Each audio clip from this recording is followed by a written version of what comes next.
Our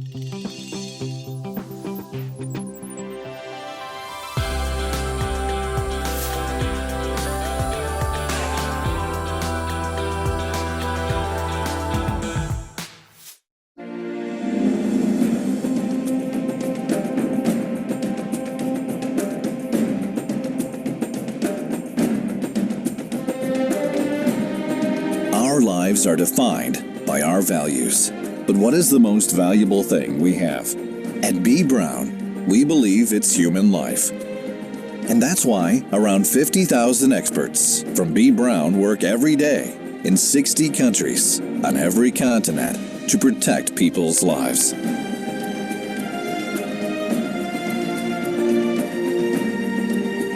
Good health is life's most effective safeguard. To improve or maintain health is our goal for 175 years.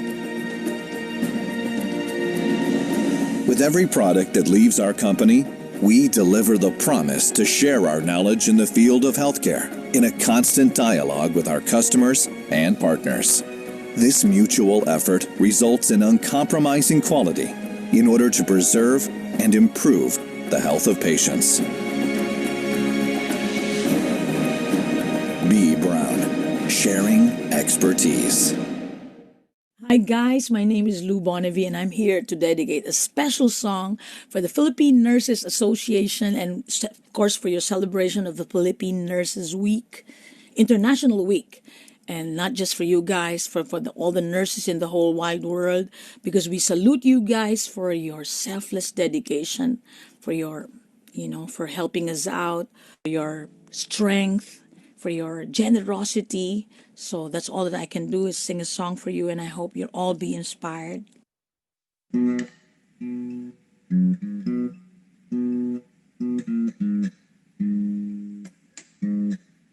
When the night is gone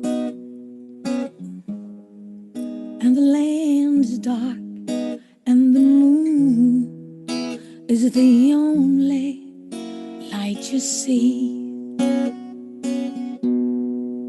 no, I won't shed a tear. No, I won't shed a tear, just as long as you stand by me. Oh, darling, darling, stand by me. Oh, stand by me. Oh, darling, just stand by me. When the sky that you look upon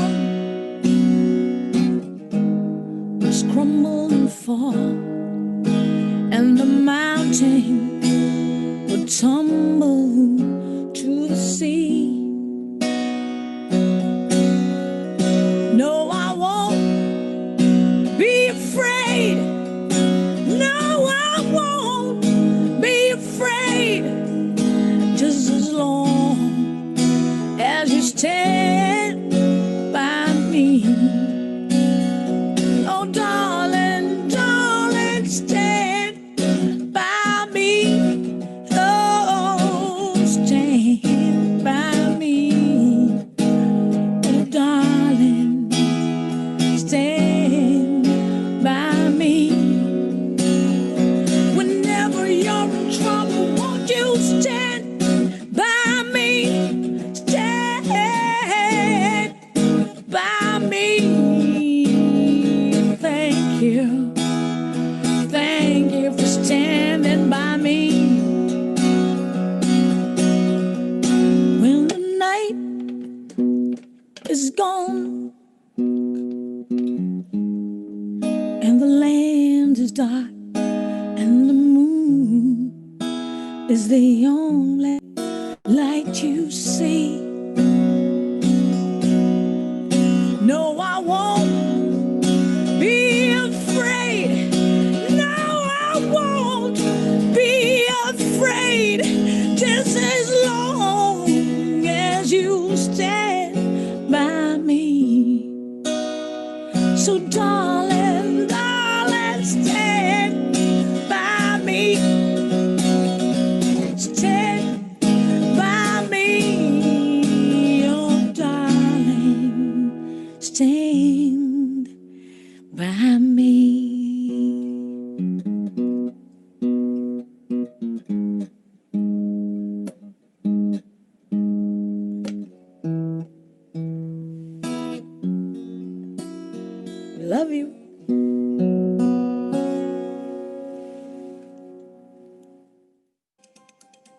The Philippine Nurses Association has been in the service of Filipino nurses for almost a century now, providing a voice for the Philippine nursing sector.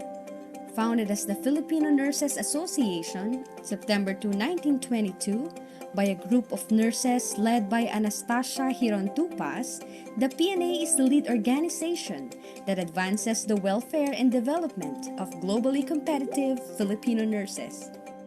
Guided by the core values of love of God and country, caring, quality and excellence, integrity and collaboration, the PNA aims to promote the holistic welfare of Filipino nurses wherever they are. With the interest of nurses in mind, the PNA provides an avenue for the discussion of significant professional issues impacting the work and life of nurses. The PNA believes that having adequate nurse-to-patient ratios, appropriate shift work of nurses, just and commensurate compensation, security of work tenure, positive organizational climate, and increased reputation in the healthcare sector are priority professional issues needing action that redounds not just to nurses but to patient safety as well. The PNA works with all levels of government, with local, regional, and national government agencies, including Congress and judiciary, to advance nursing as a profession.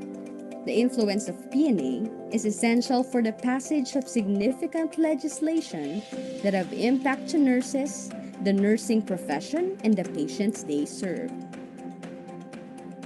The PNA strives to continually advance the science and practice of nursing.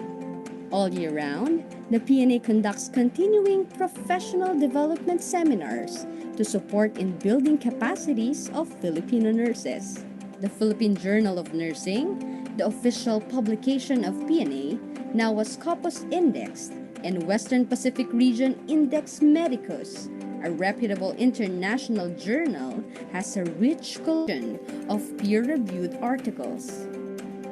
In 2019, the Philippine Journal of Nursing was inducted in the Nursing Journal Hall of Fame of the International Academy of Nursing Editors. Evidence is needed for policy and practice changes.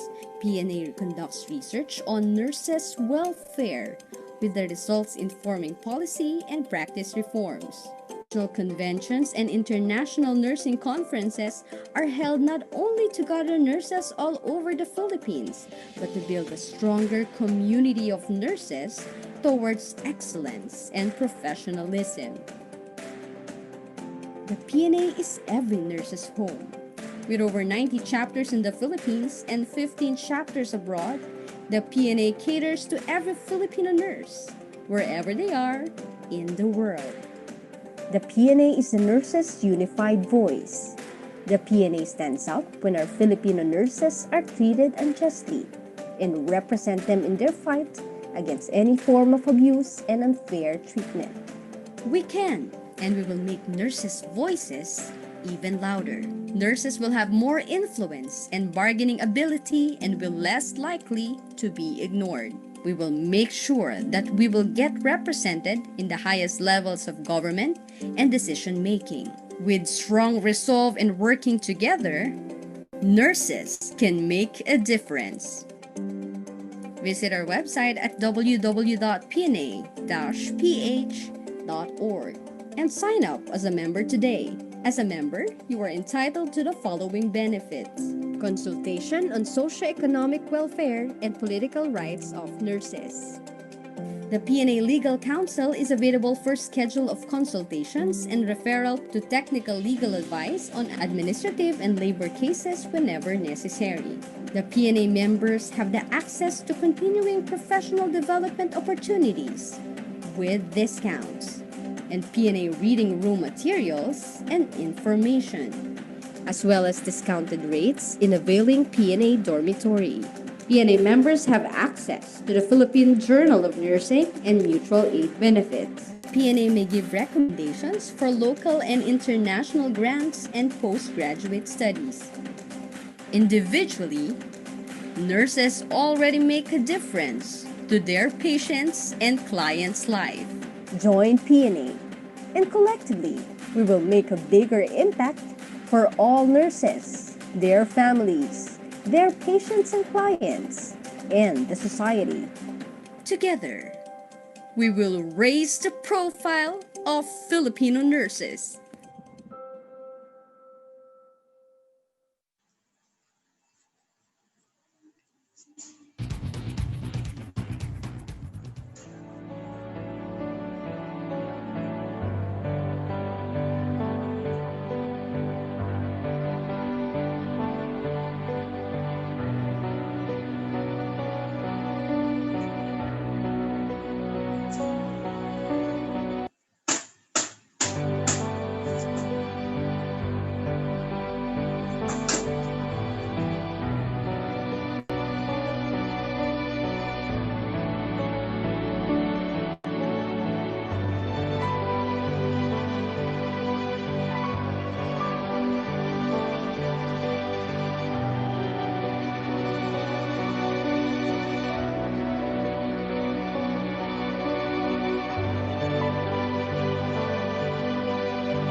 Sawari mo'y nag-iisa. Lahat kanya-kanya, Ngunit di man nagsasama. kaya pa magkaisa. Sa pag-iingat, Isa sa ating dasal, laging nagpapatunay na tayo'y makatao pa. Together we are being called to make a future world. The test we face is for us to prove that we can heal as one. We heal as one with kindness. We heal as one. We serve, we share, we show compassion. We heal as one. Sawari mo'y nag-iisa. But when we heal, we heal. We heal as one.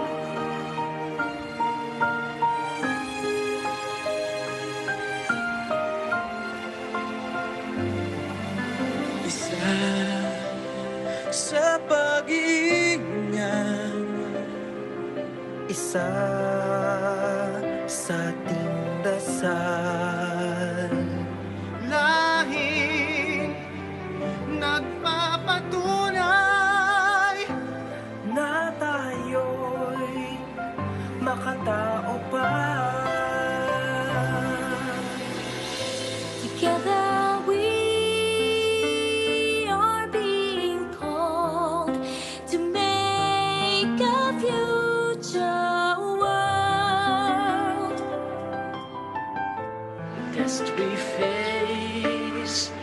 for us to prove that we can heal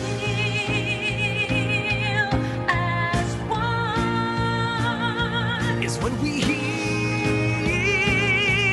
as one. We heal as one with kindness. We heal as one. We serve, we share, we show compassion. We heal as one. Saway mo'y nag-iisa.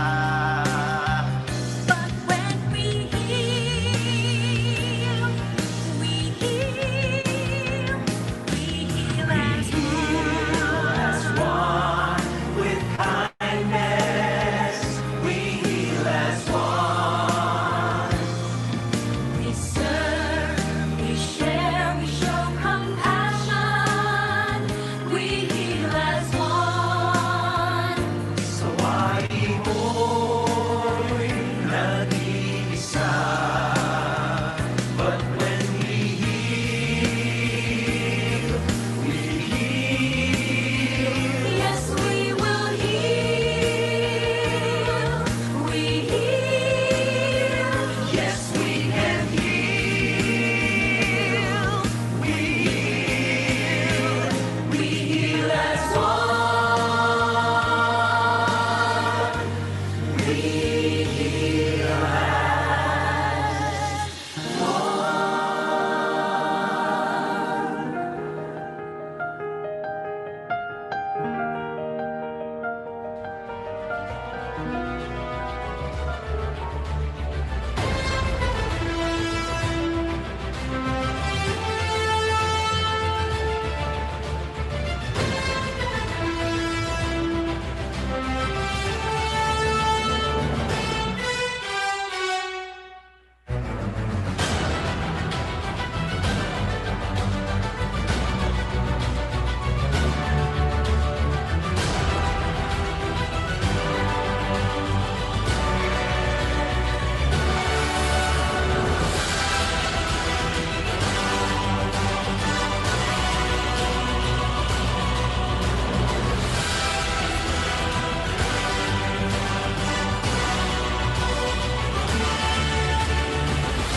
Let us start the day with a prayer. For our invocation, let us welcome Dr. Earl Francis R. Sumile.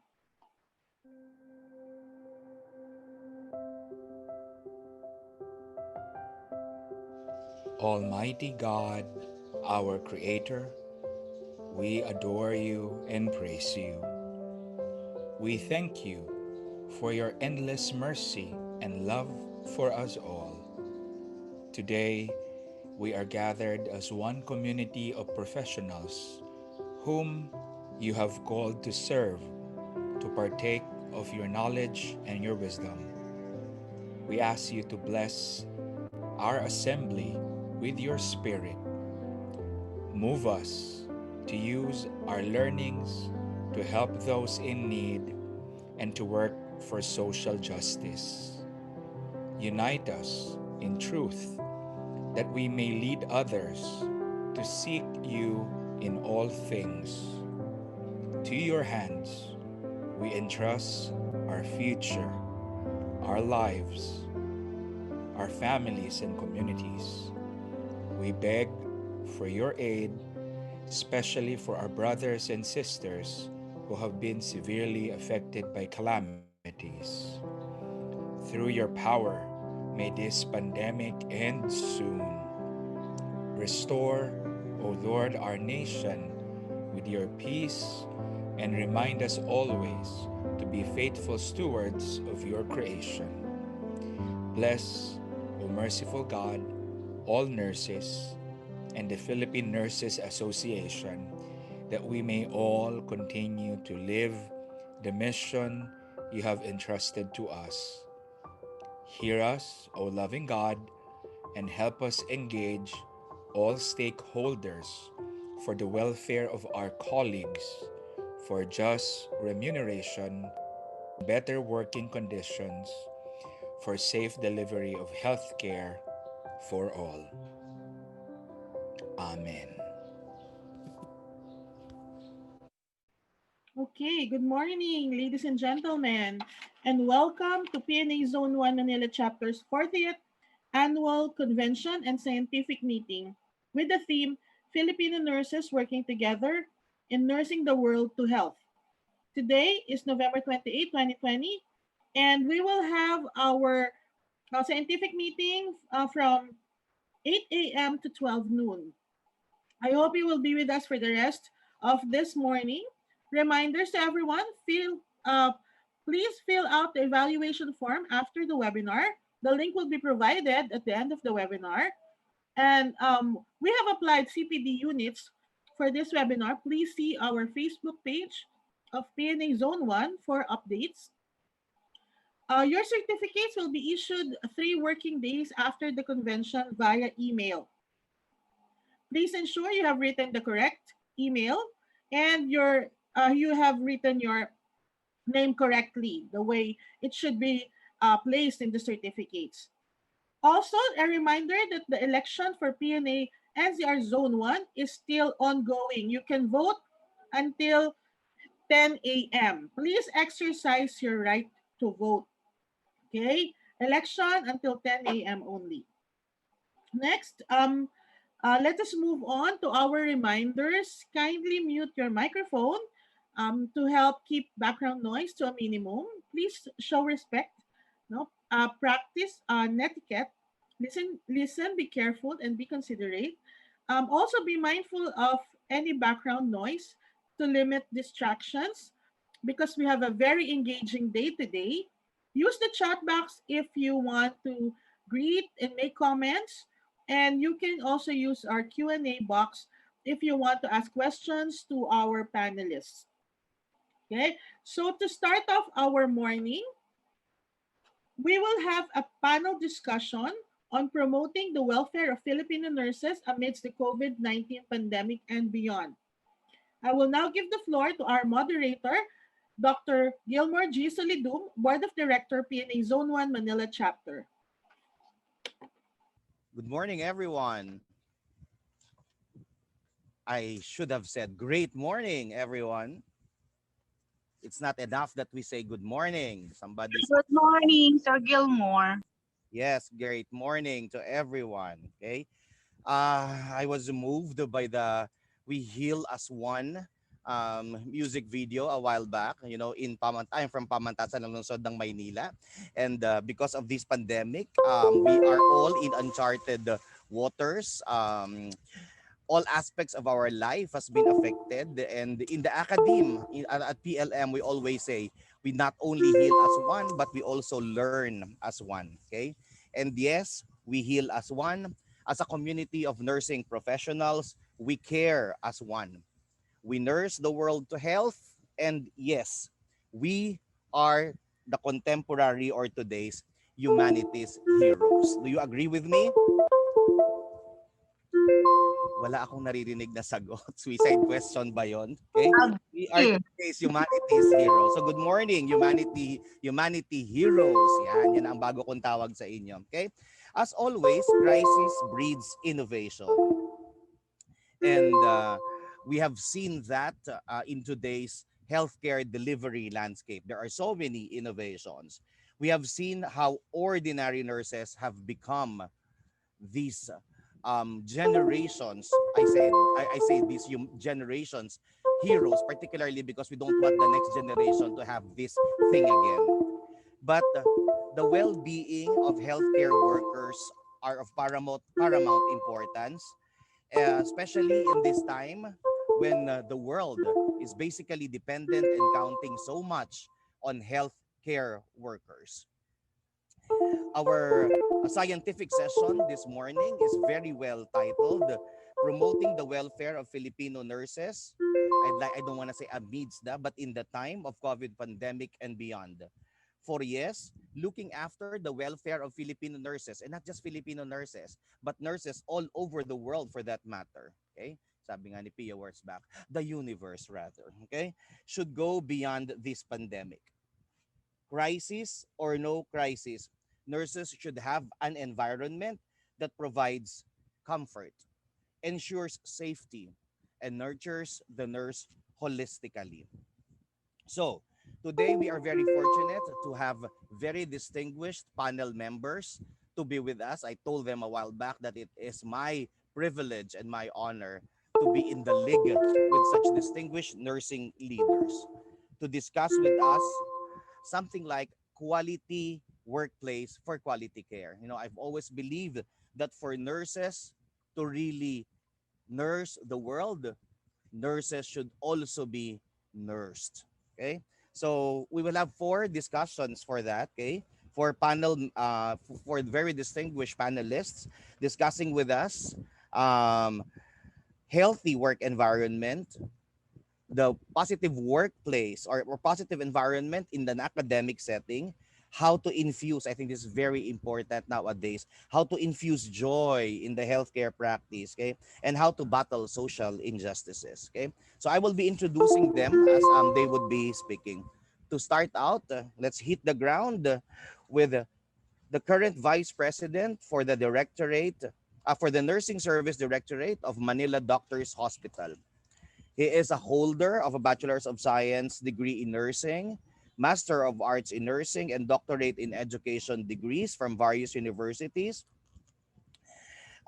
He was the former nursing service director of a San Juan de Dios Educational Foundation Incorporated Hospital for 25 years, while serving also as a freelance consultant in various hospitals in Luzon. He is actively involved in professional organizations such as the Association of Nursing Service Administrators or the Philippines or the ANSAP, the Philippine Nurses Association, the American Organization of Nurse Leaders, Infusion Nurses Society, and the Sigma Theta Tau. Our speaker, our first plenary speaker, is a well sought after resource speaker in conferences locally and internationally. But I think more importantly, he is a friend. Ladies and gentlemen, it is my pleasure to present to you to discuss cultivating healthy work environments in the clinical nursing practice, the current president of the Association of Nursing Service Administrators of the Philippines, Dr. Rodolfo Rudy C. Borromeo. Good morning, Dr. Rudy.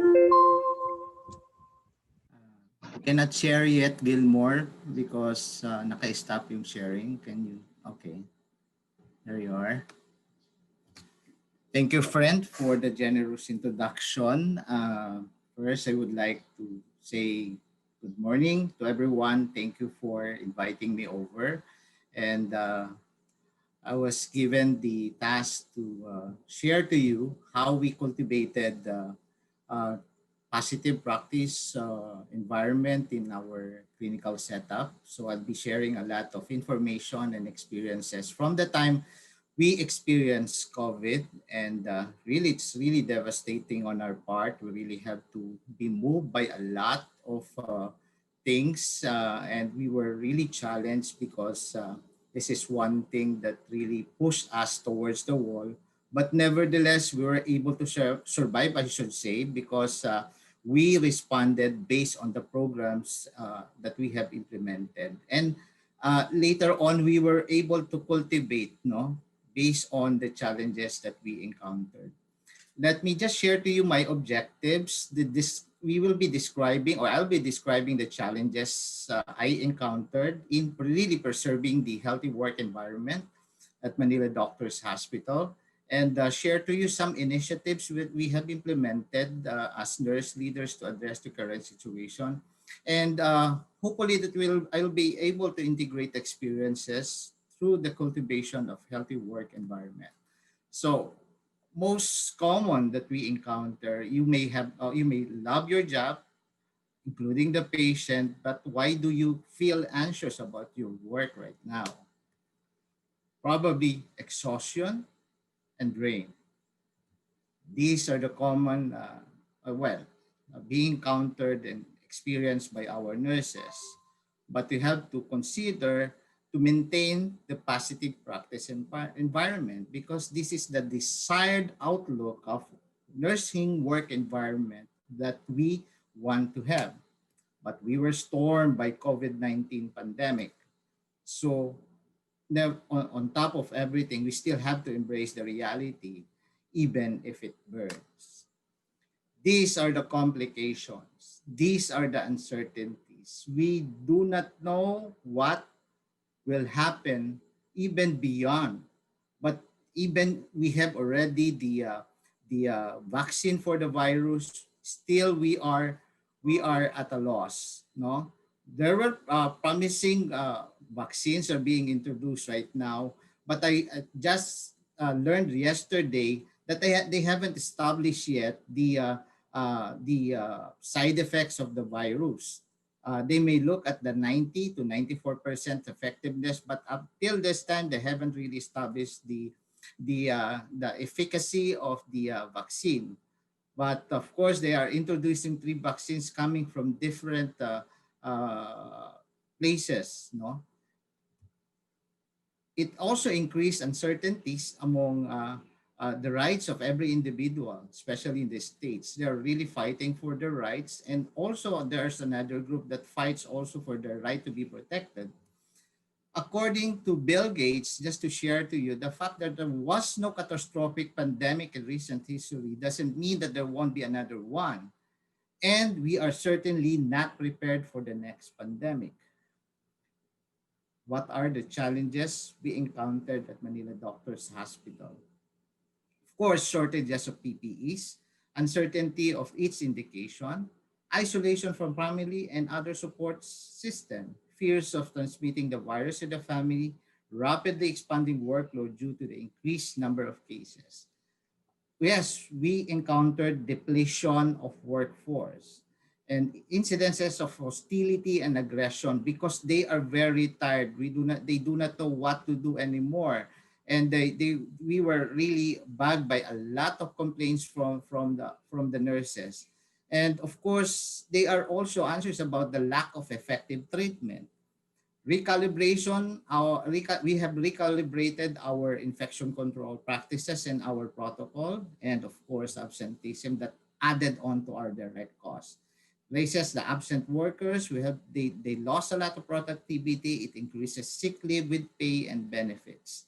Indirectly, it reduces the service and the quality of care we provided to the patients. It damaged the morale of a lot of employees, including the nurses. Even we are always expressing that they are the heroes of the new generation. They don't mind it. And of course, the time spent in managing our employees. Let me just share to you a study conducted by Proof Hub, where in rich country, the turnover rate is lower than those the turnover rate is lower as compared to poor company. We were also speaking about the salary. And in fact, that was actually part of the prayer. Now we're looking at the welfare, and one thing that we have to emphasize and still be fighting for is the average salary of our nurses. I mean, especially in the private sector, they're really looking forward that we should also be included on top of the one that was given by the government. By average, we're only getting around 42,600 average salary for our nurses. We were hurt by the retention rate. We just had 75% at the second quarter of the year. And with our nursing orderlies and nursing assistants, good, we had like 100% retention. But overall, we only have like 90%. What is hurting is the retention for the nurses. We experience a lot of resignations because of uncertainties. And I coined my presentation and action based on the initiative of the Department of Health. I mean the World Health Organization, wherein they are calling for the government and healthcare leaders to address the persistent threats to the health and safety of the workers, including the patients. They saw that we have to keep the workers safe for them to take care and keep the patients safe as well.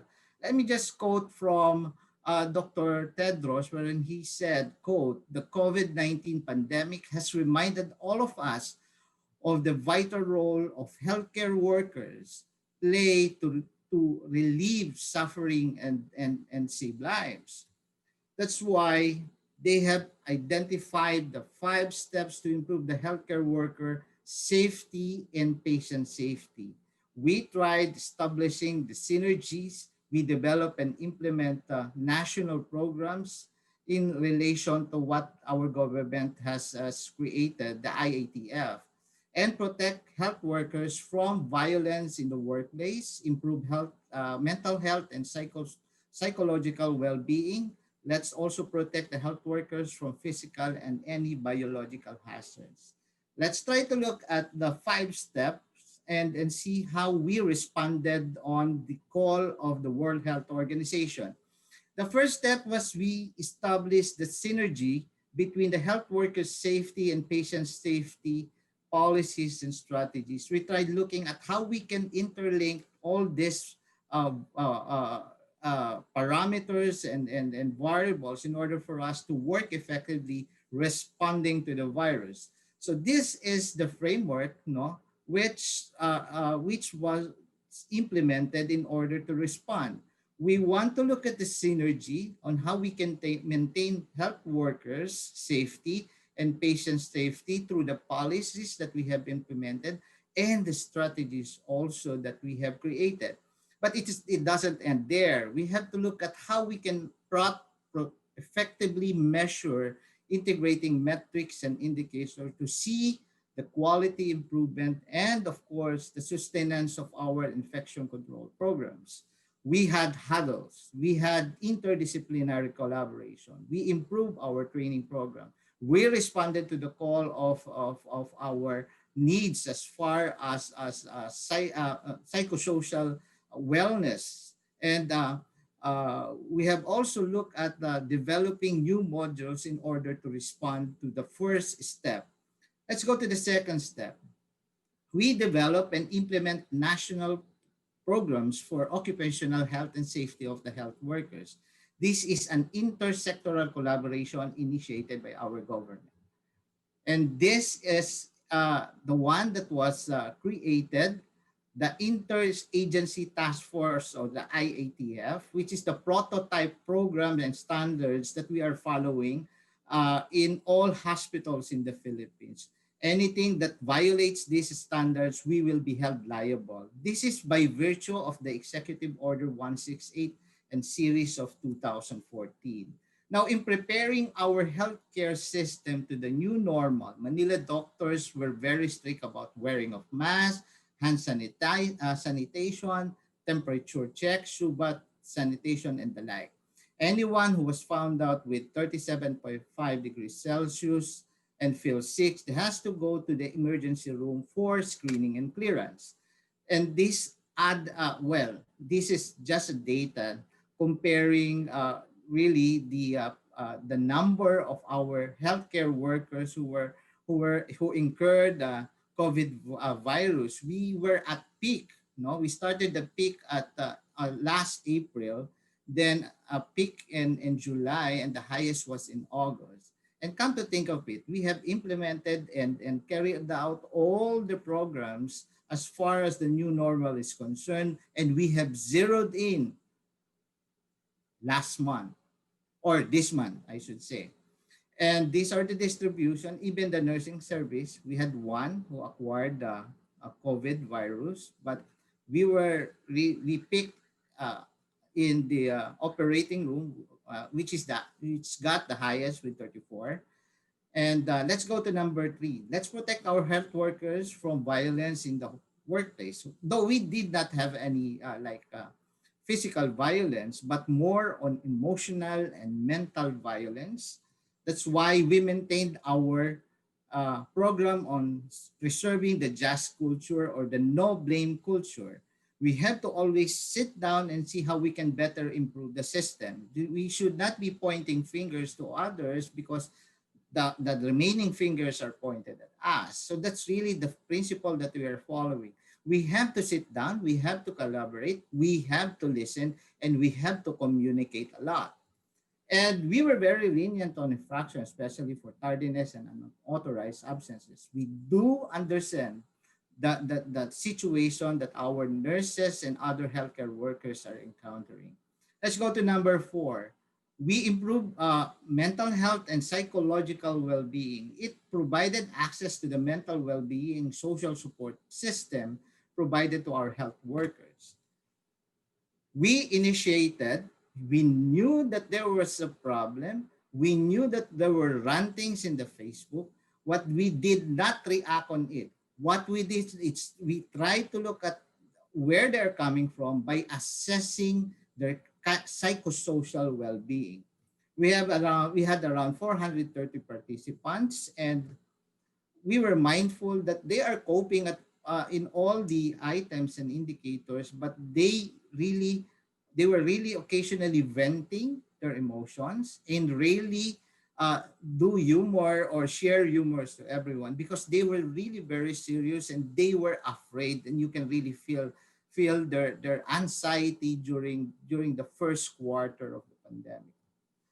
That's why we positively reinforce them. We have what we call the virtual circle.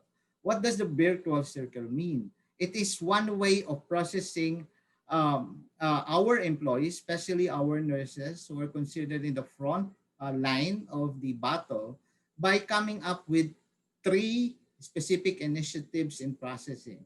We have the WeTube.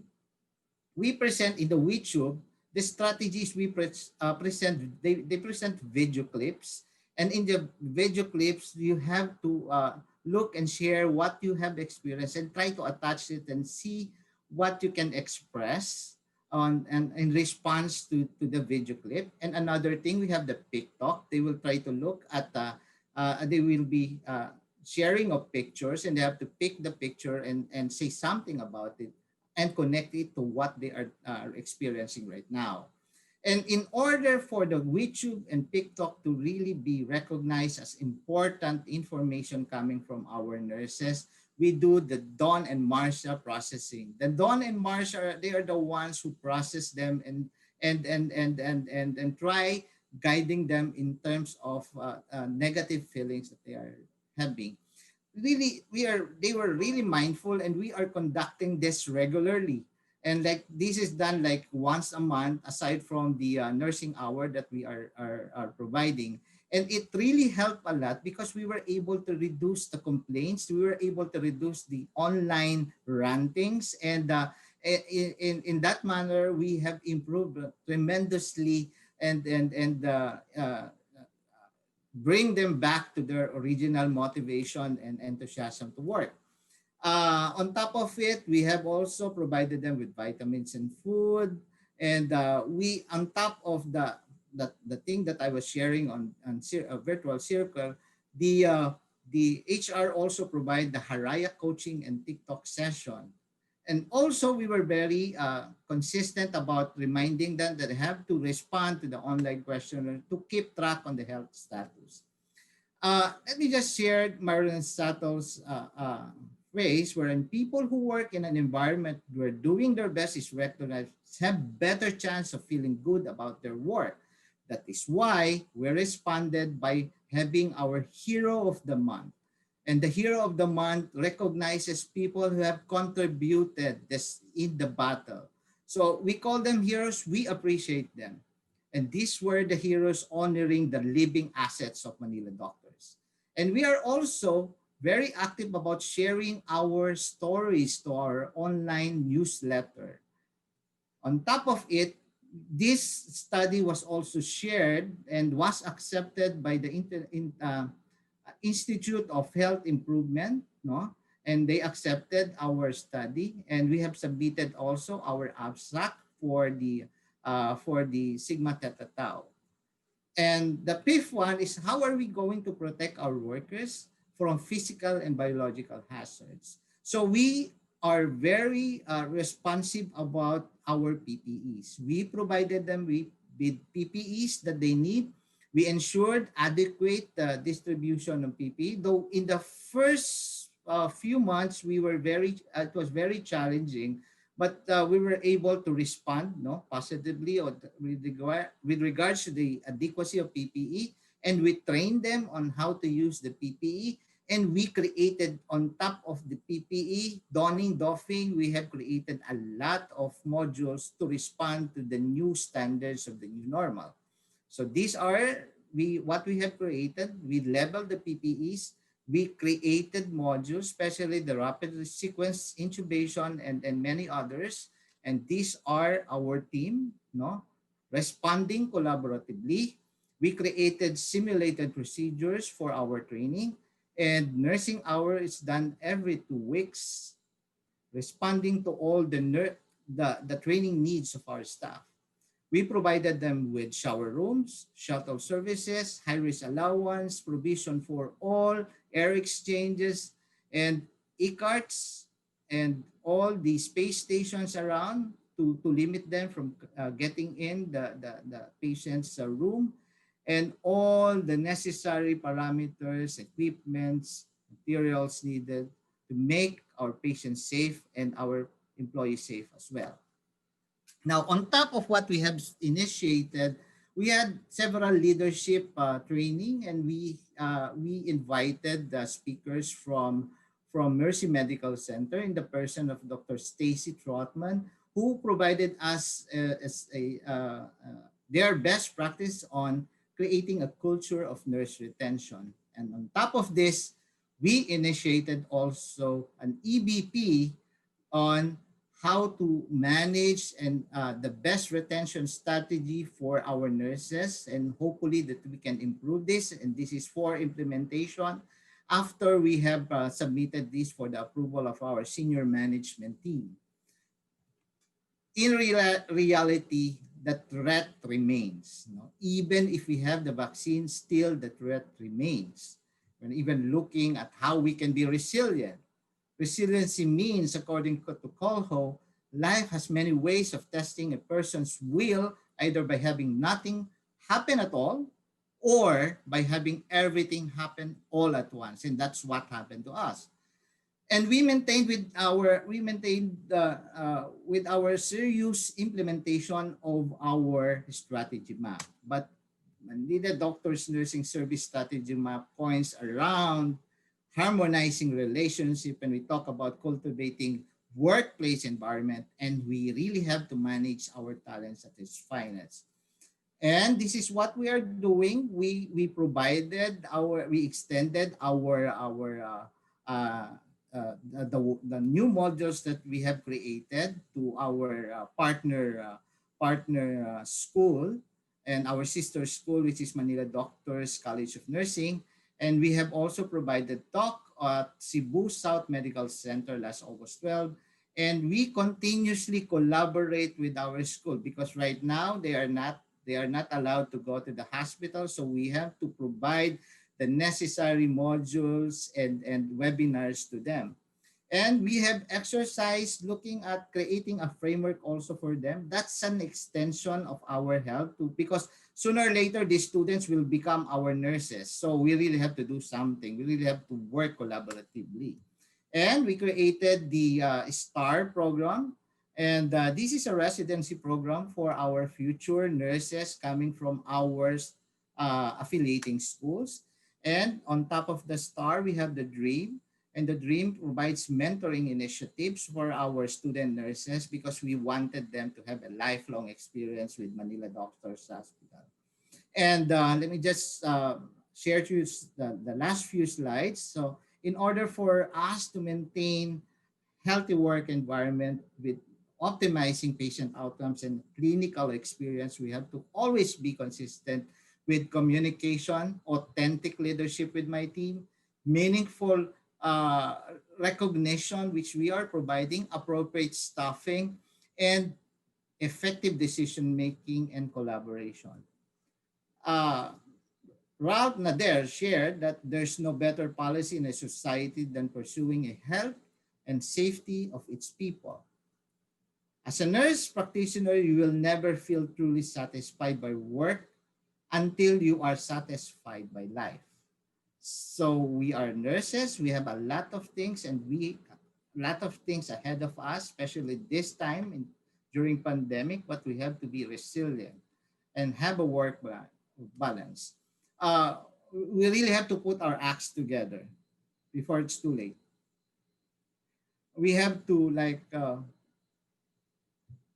look at our success and see how we can, well, there's imperfect action is better than perfect inaction, so we have to do something.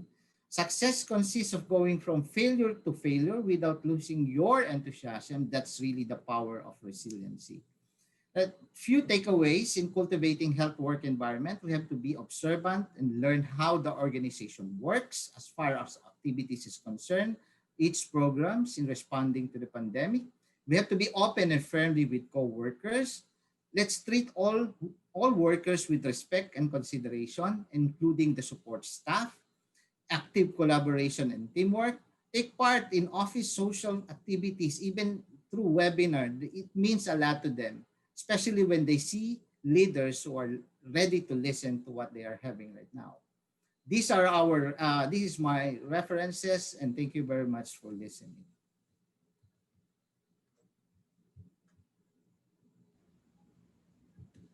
Thank you very much, Dr. Rudy Borromeo. Um, that was the current president of ANSAP discussing cultivating healthy workplace environment. Okay, I took note of some of the parang I took some one word concepts from Dr. Borromeo in order to cultivate a healthy workplace environment. Okay, so it should be intersectoral, interdisciplinary, collaborative, scientific or evidence based. Okay, congenial. Okay, dapat respeto for everyone. Okay, congenial. Ano pa ba yung mga nakuha ko dito? Yun. Consistently doing a pat on the shoulder. So recognizing achievements no matter how little or how simple these achievements seem to be. Okay, updatedness. Okay, and what else? Sabi niya, hindi ko alam, Dr. Borromeo, if you would agree with me dun sa sinabi mo. Happy nurse, happy patient. Okay? Safe carers, safe care. Okay? I think that is very important in cultivating a healthy workplace environment. Thank you very much, and we'll go back to Dr. Borromeo.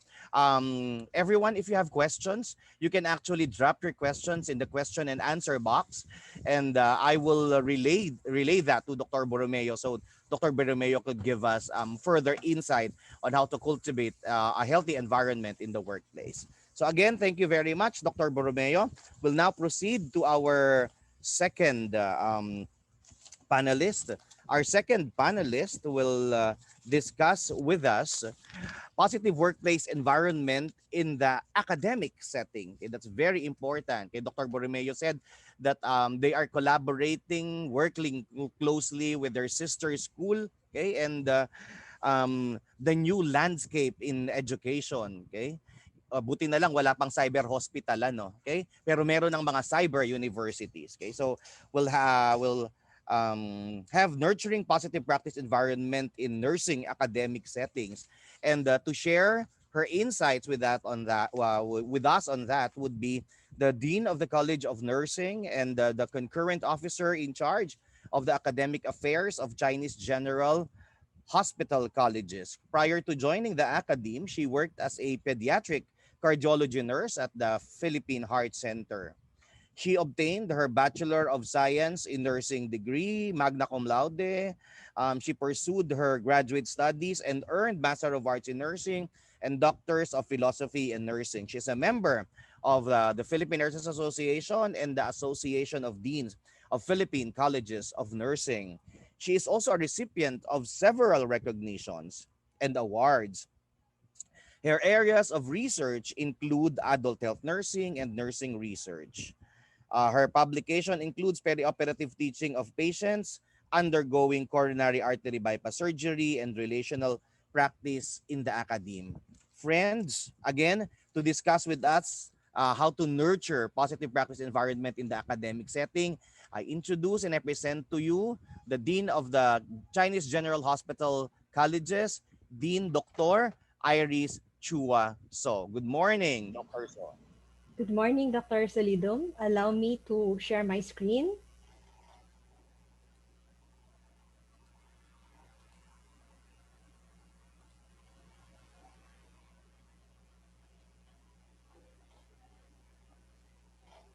Okay, do you see my screen now? Okay. Thank you very much, and thank you, PNA Zone 1, for inviting me to be one of your panel speakers for this convention. So my topic will be on the learning environment instead of the working environment, and it will be about nursing education amidst COVID-19. Before I start, I would like to declare that I have no conflict of interest to disclose. The thoughts and opinions I express are my own and do not necessarily reflect that of any institution that I may be affiliated with. When the Commission on Higher Education canceled face-to-face classes as a safety measure against COVID-19 and schools shifted to remote online learning, educators, including me, had to turn to technology to assist us in its delivery. Study and work from home arrangements drove us to improvise learning resources as alternative to actual campus, clinical, and community exposure. Schools have also taken steps to assist their academic community in varied ways, such as lending out of laptops, provision of internet allowance, purchase of low to high fidelity mannequins and simulators, integration of learning management systems, and others. With the change in traditional classroom method, we find ourselves asking the same questions. How do we do it? How do we conduct virtual class sessions in a way that would engage and connect with our students? How do we design clinical simulations that would bring out essential nursing skills and values from our students? How do we make authentic assessments with the confidence that our students will observe academic integrity and honesty? As the world enters the fourth industrial revolution, or FIRE, technology in education should not be something new to us. Still, we ponder if we are ready to embrace a teaching learning milieu in a FIRE context, taking into account our socio-economic situation. We contemplate if e-learning and borderless education can facilitate student progress from becoming a nurse to being a nurse. We also reflect if digital technology may one day take on, if not take over, the functions of teaching our future nurses, given the dearth of qualified nurse educators. In response, let me share three concepts to consider as we modify our nursing academic environment amidst COVID-19. First is technological caring. In his theory of technological competency as caring in nursing, Locsin described technological competency as the skilled demonstration of intentional, deliberate, and authentic activities by nurses who practice in environments requiring technological expertise. He premised that caring and technology can coexist in nursing, and that nurses should be able to use technology not only to complement and supplement their tasks, but more so to enhance knowing patient as caring, designing caring mutually with patient, and engaging patient participation in caring. Nursing care involves the whole person, and nurses can use technology as expression of caring to know persons as complete human beings actively and collaboratively involved in their own care. As contemporary healthcare continues to be dependent on technology, Locsin and Ito asserted that viewing nursing and nursing practice in terms of predictive healthcare activities, predetermined skills, or prescribed procedures may reduce nursing into a simple automaton easily replaceable by robotic technology. Therefore, it is critical to rethink who nurses are and what nursing is in order to affirm the science of caring that is unique to nursing and crucial to health and wellness. Applying Loxin's theory, technological caring can exist in the nursing academe, using technology as medium for caring. In shifting to online mode, we need to be mindful in laying out instructional designs that is aligned with intended student learning outcomes. Similarly, we can use technology to reach out to students to know them fully, determine their learning needs, and elicit their participation in learning at home, within their community, and among their online classmates. With the use of digital platforms, we seek to develop in them 21st century skills of communication, critical thinking, collaboration, and creativity, skills that they would need to navigate through nursing in the fourth industrial revolution. Lastly, we can take advantage of unlimited e-resources to expand theory and research base in nursing and guide our students towards understanding the nature and core of nursing that is integral and distinct to the profession. Second is relational practice. COVID 19 has pushed people apart with social distancing and quarantine. We have become people phobic for fear of getting infected or infecting others. Even in the hospital setting, COVID 19 patients are isolated from others. Testimonies from patients who have recovered from COVID 19 and from nurses assigned to COVID 19 wards have highlighted expressions of going through the disease process alone. In those moments, a nurse's dynamic presence and deliberate engagement with the patient made a difference in the patient's illness experience towards either recovery or death. Through relational practice, a nurse is able to listen perceptively and impart hopeful courage, or in Filipino terms, lakas ng loob. I have heard stories from recovered patients how nurses were able to uplift their downhearted spirits at a point when they have lost all hope to survive COVID 19. Families who were separated from their confined loved ones have also shared how nurses serve as a bridge for them to impart their last words and accompany their loved ones in the dying hours. It is a practice that goes beyond the performance of skills and the provision of physical care.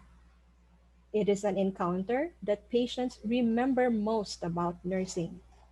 Doan defined relational practice as an approach in which the nurse builds therapeutic relationship with the client, meaning there is a goal to heal. It is based on trust, respect, and empathy, and this refers to the caring factors. It is through intentional interaction and genuinely interested inquiry into the client's lived experiences, meaning there is purpose and direction. And this is more than just your regular chit chat or chismis. Instead, it allows the nurse to know the client in a humanistic and holistic process and understand how personal, interpersonal, social, cultural, and ethical moral factors shape the client's health and illness experience. Defrino stated that significant nursing knowledge of the patient stems a lot from relational work. Relational work, in turn, results in professional satisfaction, which buffers the nurse from distress and burnout in a high pressure care environment. Hence, Relational teaching learning in the nursing academe is something we need to refocus on, all the more with our students confined in their homes, having only their gadgets to interact with. And we wonder, what kind of relational skills can we draw out from them in that state? Doan advocated for a pedagogy of interpretive inquiry to advance relational practice in nursing. This pedagogy involved reflection, dialogue, and enactments that allow students to develop their capacity for relational work and their ability to be with people in real, profound, and meaningful ways. Likewise, as educators, we may provide students with case scenarios, case studies, or case exemplars, maybe the ones shared by nurses and patients themselves, or those broadcasted in news or validly depicted in movies, that may stimulate reflexive thinking, cultivate empathy for complex emotions, and hone relational skills. Consequently, we hope that the outpouring of relational teaching learning in the nursing academe will produce a responsive nurse being endowed with true purpose, passion, and perspective, and equipped with a sense of professional identity. Third would be professional resilience. The Philippines continues to be susceptible to outbreaks of emerging infectious diseases such as COVID-19, which challenge the healthcare system, impact healthcare burden, increase mortality and morbidity, disrupt life activity, and affect economy. Facing these threats in the forefront are the healthcare providers, particularly nurses. The uncertainty and unpredictability of novel diseases, tension between healthcare demand and resources, complicated and bureaucratic healthcare environment, state of healthcare financing and compensation, or patient acuity, staffing, and workload all contribute to anxiety, stress, and burnout in the workplace. Inability to cope or ineffective coping have led some nurses to quit their jobs or take prolonged leave of absence. Likewise, in the nursing academe, given the effect of COVID-19 on radical transformation of the teaching learning environment, students who cannot catch up with the new learning setup had either deferred enrollment or dropped out of the baccalaureate nursing program.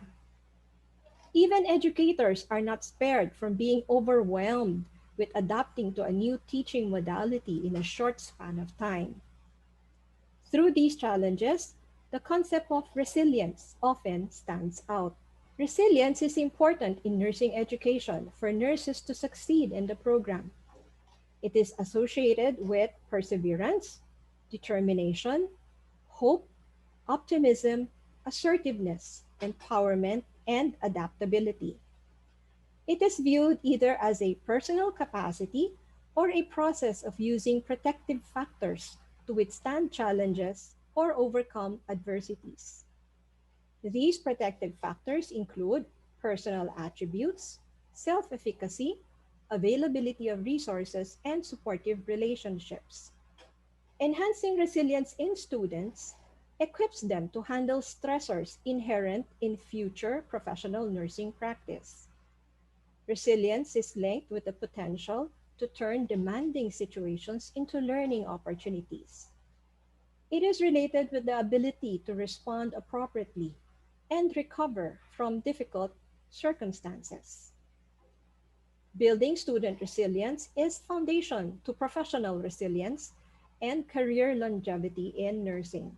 In a systematic qualitative review and thematic synthesis of studies, Amstrad et al. Found that establishing an educational culture of trust and readiness to care were means by which nurse educators can foster student resilience. A caring, supportive relationship can encourage students to believe in their ability to transcend negative events. Recognition of student resources and capacity to endure can assist students to persevere. Acknowledging students' struggles and focusing on help seeking behavior can make students feel safe to stand their ground. Redefining perceived burdens into possibilities for growth can give students insight to coping in a positive and healthy way. Finally, adjusting learning process and environment can boost students' confidence to meet learning tasks and move forward. By immersing students towards a deeper understanding of the real world of professional nursing, exploring personal meanings and philosophies of caring, and creating strong professional discipline, nurse educators can foster resilience, stamina, and career longevity in nursing. It is what lay persons describe as staying power or fighting spirit. It is mirrored in what Filipinos often say during tough times, laban lang. In conclusion, amidst COVID-19, an educational environment that is focused on technological caring, relational practice, and professional resilience can be achieved by innovative pedagogy and role modeling. Stepping away from the conventional teaching learning methodology, educators can create avenues for students to learn how to be intentional, deliberate, authentic, and humanistic in caring, how to work confidently, committedly, and connectedly with people, how to practice in unpredictable, stressful, ambiguous, and technological healthcare environment. By modeling professional attributes, educators inspire and influence students to demonstrate the same in their practice. Even through remote online learning, students can continue to acquire not only knowledge and skills to becoming a nurse, but more importantly, imbibe the core values and essential character inherent to being a nurse. If we bring to light what nursing truly is, its identity, philosophy, and discipline, educators can nurture valuable qualities that students eventually contribute to nursing practice and the nursing profession. As such, if we prepare our students now to address their line of work in the future, we equip our students with the tools they would need to promote their own welfare and that of other Filipino nurses, even beyond COVID-19. Thank you very much for listening and salute to our Filipino nurses, nurse educators, and students. These are my references. Thank you. Thank you very much. Sorry, thank you very much, Dean Iris Chua So, for that very insightful discussion. I actually was trying to triangulate, okay, with all of the things that you were saying, and I got three very major constructs, okay, from your talk, and that would be that in order for for the nursing academe to really work, you need technological caring, relational practice, and then professional resilience. Okay, that's one triangle that I had. Also, you mentioned several goals at among our millennials now, usong-uso yung hashtag goals, 'di ba? Okay? So hashtag goals, and I also got three hashtag goals from your talk. One, for the technological, we have teach. For the relational, we have to heal and care. And then the third angle of the triangle would be for the professional resilience, and that would be to nurture, okay, to produce students who are nurtured and who knows how to fight. Sabi mo nga, sa COVID ngayon sa sitwasyon natin, ano, tama, laban lang. And we always say, lalaban tayo, okay? For those who love the Korean culture, ano yung sinasabi? Aja. Yan, okay. So maraming salamat. But you know, ang pinaka gusto ko doon sa sinabi mo, this COVID-19 has actually made us people phobic. 'Di ba? Pero wag naman sana. As I always say and I always hear a lot of mental health practitioners say, no, the word kasi social distancing, the phrase social distancing is really wrong eh, okay? We should distance ourselves physically, but we should still maintain our social relationship with people. Okay? Sabi nga ng mga deaf at saka ng mga mute, dapat ganyan. Okay? We should be like that. We should always be friends and connected. So again, thank you very much, Dean Iris Chuwaso, for that very insightful discussion on the academic landscape, okay, amidst COVID-19. Okay? So we now move on to our third panel discussant and our third panel discussion. Um, and we will have, ito gusto ko yung title eh, Infusing Joy. Okay? So infusing joy in healthcare practice. I think, sir, wag lang infusing joy in the healthcare practice, but we need really to infuse joy in our lives. Okay? We need we need joy in the world right now. Okay, so let me introduce to you our discussant for this particular topic on joy, joy, joy. Okay, so our discussant earned his bachelor's of science in nursing magna cum laude, and finished masters in occupational health also. He holds a position as Nurse Evaluator 2 at the Audits and Investigations Medical Review Branch of the California Department of Healthcare Services after holding various administrative and nursing staff positions since 1993. He has also taught in different nursing programs and served as Director of Nursing in at least 3 nursing schools in Southern California. Hindi multitasker si Sir, ano, parang ayaw ng trabaho. Okay? Okay. His research interests in the area of global and public health nursing, on nursing migration, occupational health, and health program integrity has led him to present his research works in international nursing and health conferences, including that in Brisbane, Australia in 2012 and in Cancun, Mexico. In 2014, he was the recipient of the Paula Herberg International Award given by the Upsilon Beta chapter of STTI for his relief work for victims of Typhoon Haiyan in the Philippines. Friends, ladies and gentlemen, it is my pleasure to introduce to you the incoming president of the Upsilon Beta chapter, to discuss with us infusing joy in the healthcare practice, Mr. Ronaldo G. Varian. Sir, good morning. Good morning, Dr. Silidom, if I can call you Gilmore. Yeah, sure. It's and I was about to say, like, when you mentioned about joy in our life, I was saying that, well, Gilmore could do the talk in behalf of myself. But at any rate, I actually would be remiss not to mention that I share in the panel um, the kind of not only professional relationship but friendship. The prior speaker was actually a batchmate, a classmate of mine at the University of Santo Tomas, and there's a lot of things that we had gone through, including being staff of the Philippine Heart Center when we started.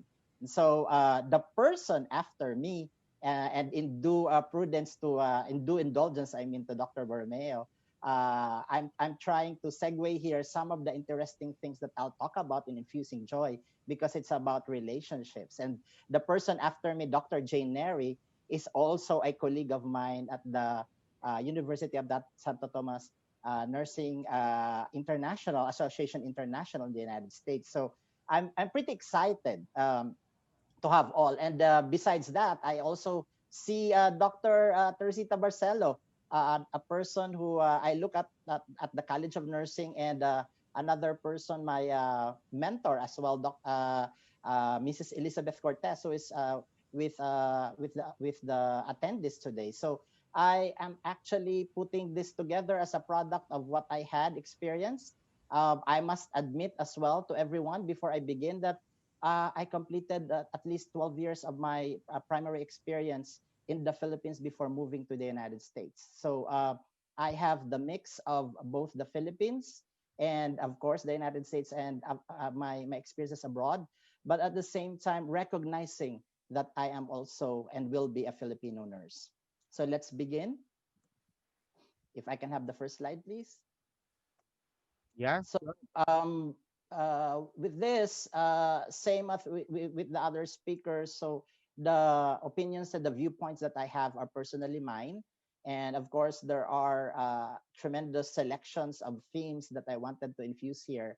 And I just want to say as well that I don't have any financial or related interest arising from this. And I'm just totally privileged to be given a chance to speak directly to the Filipino nurses, not just in the Philippines, but also outside of the Philippines. And so, with this, the objectives that I have are relatively, I would say, not really typical of a scientific session, but I'll try as much as possible because it is a scientific session. So, we'll try to find ways to define joy in the workplace. I have a theme in the joy in the workplace, and I will try to see what I can do with the topics yesterday in in the first day of the convention, as well as the two topics, and then we would learn what would be the evidence. I mean, it's most important to know that we should go back and we should always look at evidence-based practice. And the third and fourth are personally favorites of mine because what I'm trying to do here is just share the resources that I know. Typically, I know that there are different types of environment, but I'm trying to make sure that we can learn from what I have learned as far as my experience and the ones that I have read upon as well. I also would like to note that as Gilmore previously stated, I'm not actually the incoming president. I was, okay, the president. I already finished my term for Epsilon Beta chapter, but I continue to serve as a member of the Charter Review Task Force in the International Sigma Honor Society for the International Governance Committee. So I'm very, very active. So you would see the background that I have representing Sigma. And finally, we would try to look and reflect current practices and find ways to, and you will know why I would say rather than infuse joy, how do we restore joy? So next slide, please. All right. So this is typical. I mean, just go back, please. I'm still in the picture. I wanted us to somehow, this describes what we have right now, even prior to COVID-19. And this is one which is really opposite of joy. It signifies the fact that the nurse at this point is the very extreme of being joyful or being happy. Um, with COVID-19 and a lot of things that had gone through, there is indeed broken spirit or brokenness in spirit that most nurses experience. Next slide, please. All right. So there are a lot of statistics, but I'd like to share something here very interesting because it starts with a very small number. In 16% of nurses, okay, been and would be considered when they are burnout, diagnosed as PTSD, okay, post-traumatic stress disorder. And so that to me is an awesome figure because that would mean like PTSD really going to a battle. And if you go through the numbers, it increases in 18% for those who are experiencing depression, and then a 33% for those who would experience burnout.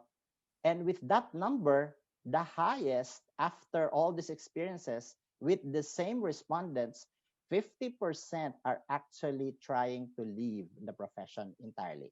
And this is pretty sad because right now, as we face the pandemic, we actually would need nurses, not only to care for our patient, but also to care for ourselves. And that's what I intend to do when we discuss about the situation later. Next slide, please.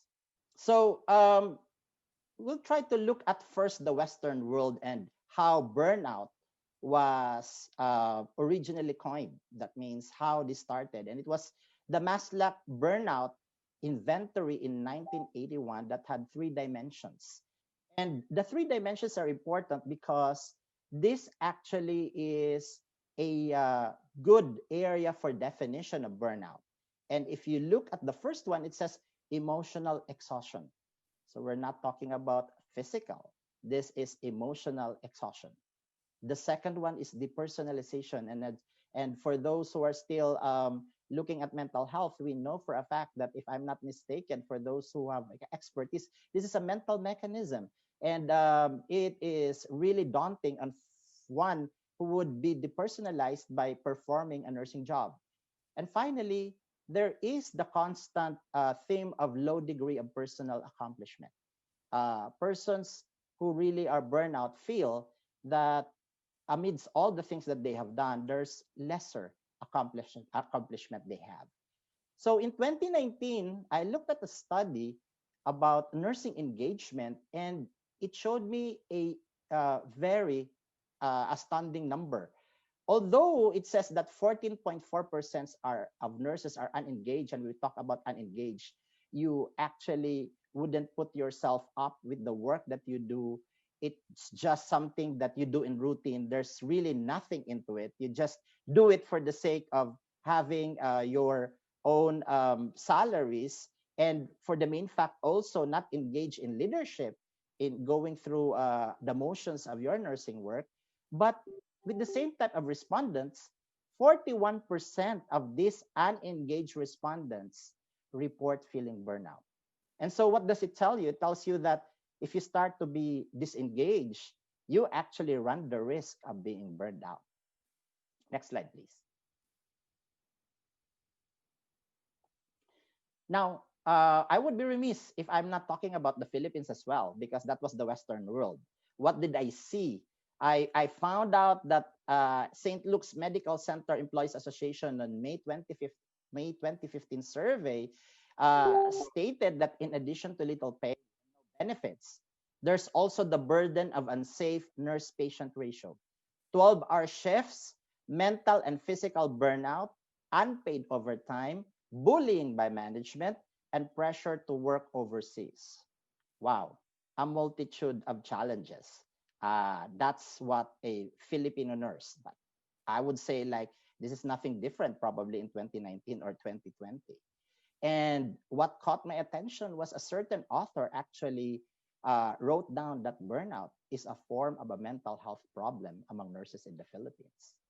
So as you can see, this is where I plugged in what the discussion would be and how we are to infuse or restore joy. Let's go to the next slide. So let's start first with trying to find out the humble beginnings of joy in the workplace. And I would start with Dr. Edwards Deming, a management scientist and who worked in Japan actually, who started looking at creating a system. And it says that everybody may take joy in his work. That's the overall aim of management. And the research on happiness, okay, related to positive psychology supports what Dr. Deming was saying. And seeking happiness is consistent with seeking a high performance organization. Next slide. All right. So most of you, interestingly, should know this. And if not, let's try to remember those. And I would credit this to my management instructor at the College of Nursing when I first looked at this. Dr. Irma Gavino Bustamante, if you're there, kudos to you. We will look at dissatisfiers and satisfiers. Everybody at this point in time is very familiar with the themes under the dissatisfiers and the satisfiers.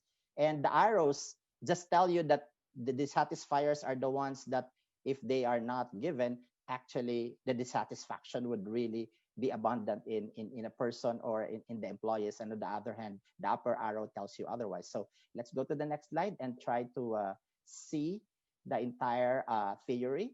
So it is actually Herzberg's motivation hygiene theory, the two-factor theories. We have the motivators, which are your satisfiers, and the hygiene factors, which are the dissatisfiers. And we look at examples like challenging work, responsibilities, which give rise to positive satisfaction, including intrinsic conditions. And on the other hand, the other ones are intrinsic. The only criticism that you can go through the theory is that the themes are just divided into two, whether you are being motivated or not being motivated. Let's go to the next slide.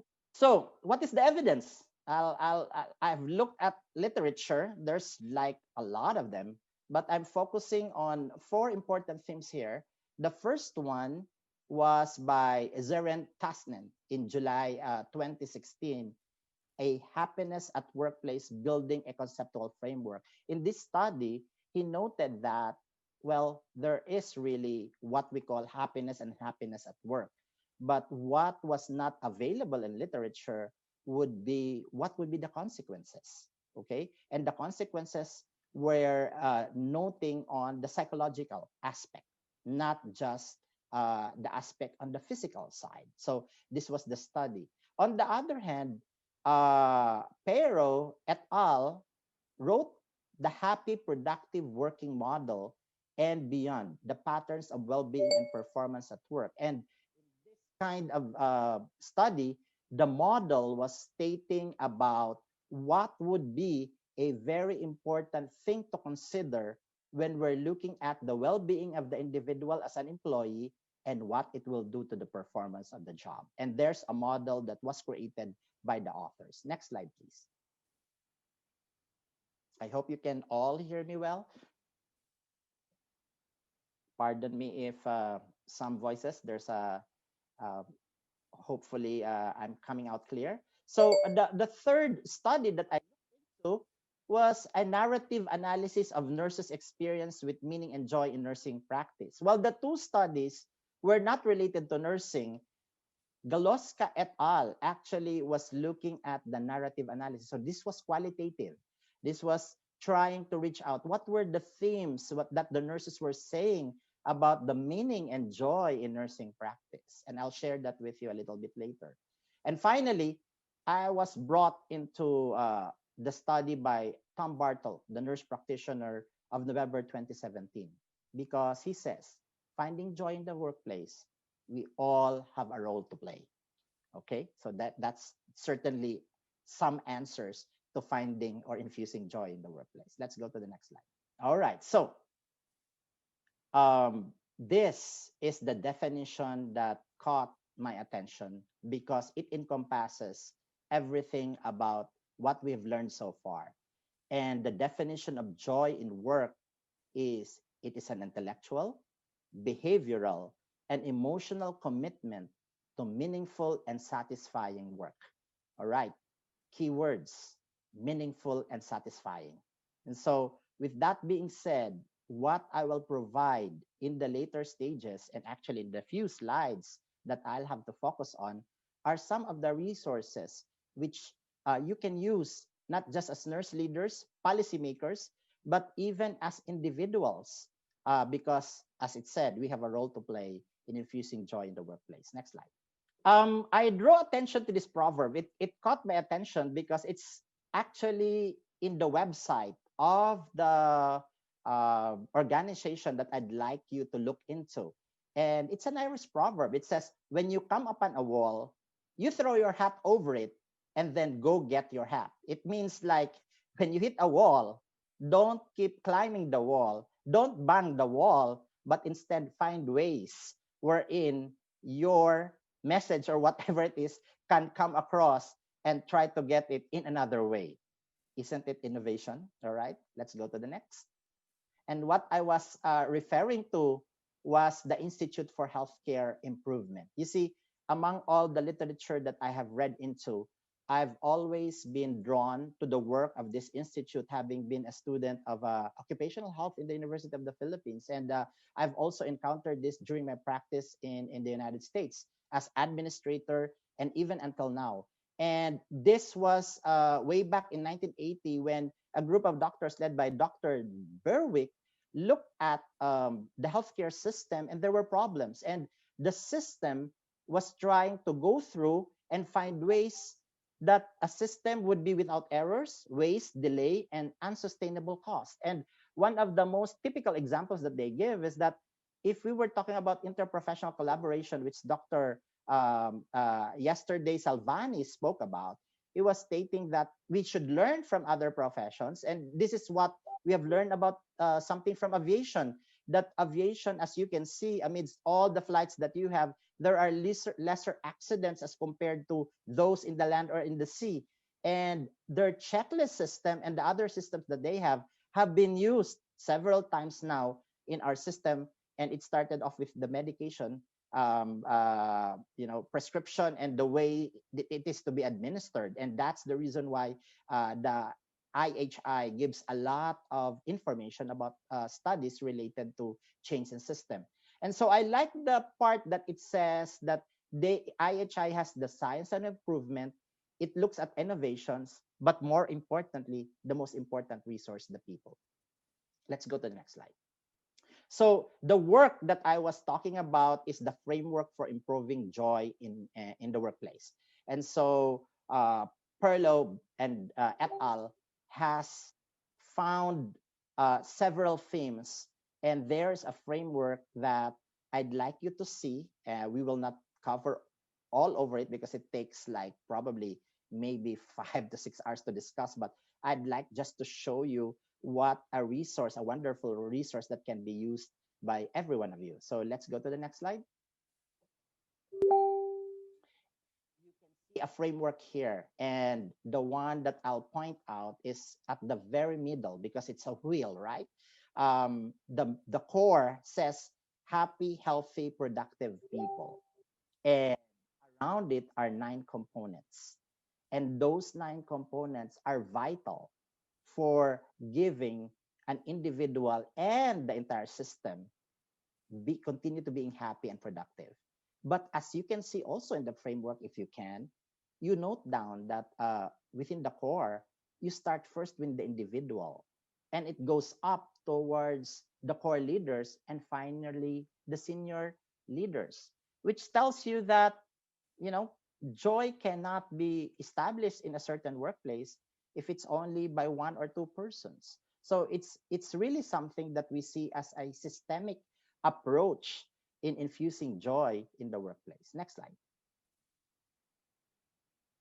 So we cannot actually just talk about infusing joy without some kind of measurement. And I'd like to point out a little bit, like just 2 pointers here, that when you look at joy, there has to be measurement and assessment. Okay, we know in the nursing process, we assess and we evaluate, and it's very important to look at both the local, that means the 2 or 3 system level measures, which would identify, I mean, the systems first, that you can track progress over time. And so I'm talking about absenteeism, burnout, some kinds of inventory that takes time to look at. But at the same time, there are also local level measures that can be frequently done by local leaders on a daily or even weekly basis. And the most important concept here is that it should be timely.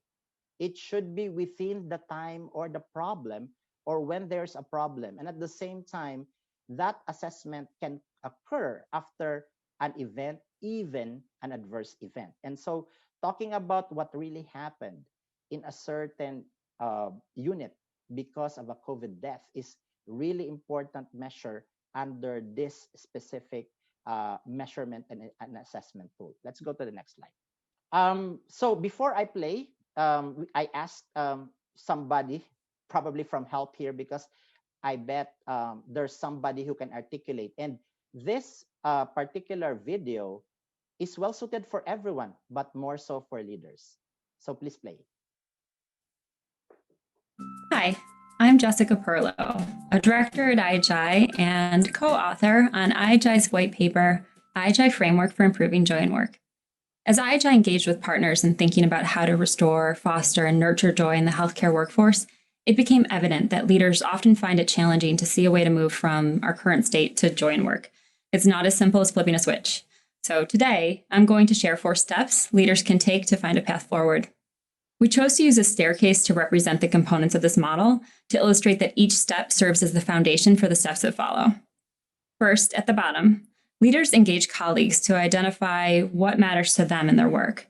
This step is about asking the right questions and really listening to the answers. It's about doing something with and not for each other. And it helps us to identify what contributes to or detracts from joy in work for staff. Next, leaders identify the processes, issues, or circumstances that are impediments to what matters, the pebbles in the shoes that get in the way of meeting professional, social, and psychological needs. Step 1 and 2 usually happen in the same conversation and continue over time. Having conversations about what really matters to each person builds the trust needed to identify frustrations they experience during the workday. It may sound obvious, but one truth that stood out to us in this research: everyone must feel like their ideas, opinions, and comments will be listened to before they can be open and honest. Then, step 3. In partnership, multidisciplinary teams, when possible, come together and need to share responsibility for removing these impediments and for improving and sustaining joy. Making a workplace joyful is the job of leaders, but everyone from senior executive leaders to clinical and administrative staff has a role to play. From systems to building teams to bolstering one's own resilience and supporting a positive culture, each person contributes. Lastly, we encourage leaders and staff to use improvement science together to accelerate improvement and create a more joyful and productive place to work. Why is this last step so important? Using principles of improvement science, organizations can determine if the changes they test are leading to improvement, if they're effective in different programs, departments, clinics, and if they're sustainable. These 4 steps do not ignore the larger organizational issues that exist, things like the impact of the EHR functionality on clinicians' daily work or workload and staffing issues. Instead, the steps empower local teams to identify and address impediments that they can change. This process converts the conversation from "if only they would" to "what can we do today?" It helps everyone see the organization as an us, not a them. I invite you to learn more about IHI's framework for joy in work and the critical role that leaders can play by downloading the free white paper on ihi.org. All right, thank you. So before we go to the next slide, just 2 points there, very important for leaders to look into. Towards infusing joy, it's a process. Okay, so there are steps and it's a process. That means there has to be a little bit of patience. And finally, communication. And in communication, trust is an important element. Let's go to the next slide. So I would not just leave the individuals like us. What are the things that we can do? And in the interest of time, I would like you to screenshot probably this particular slide, but I'll pay attention to one very important point. And that is keep a gratitude journal at the very top. We document a lot of things for our patients. Do we document ours? Do we document what we are grateful for?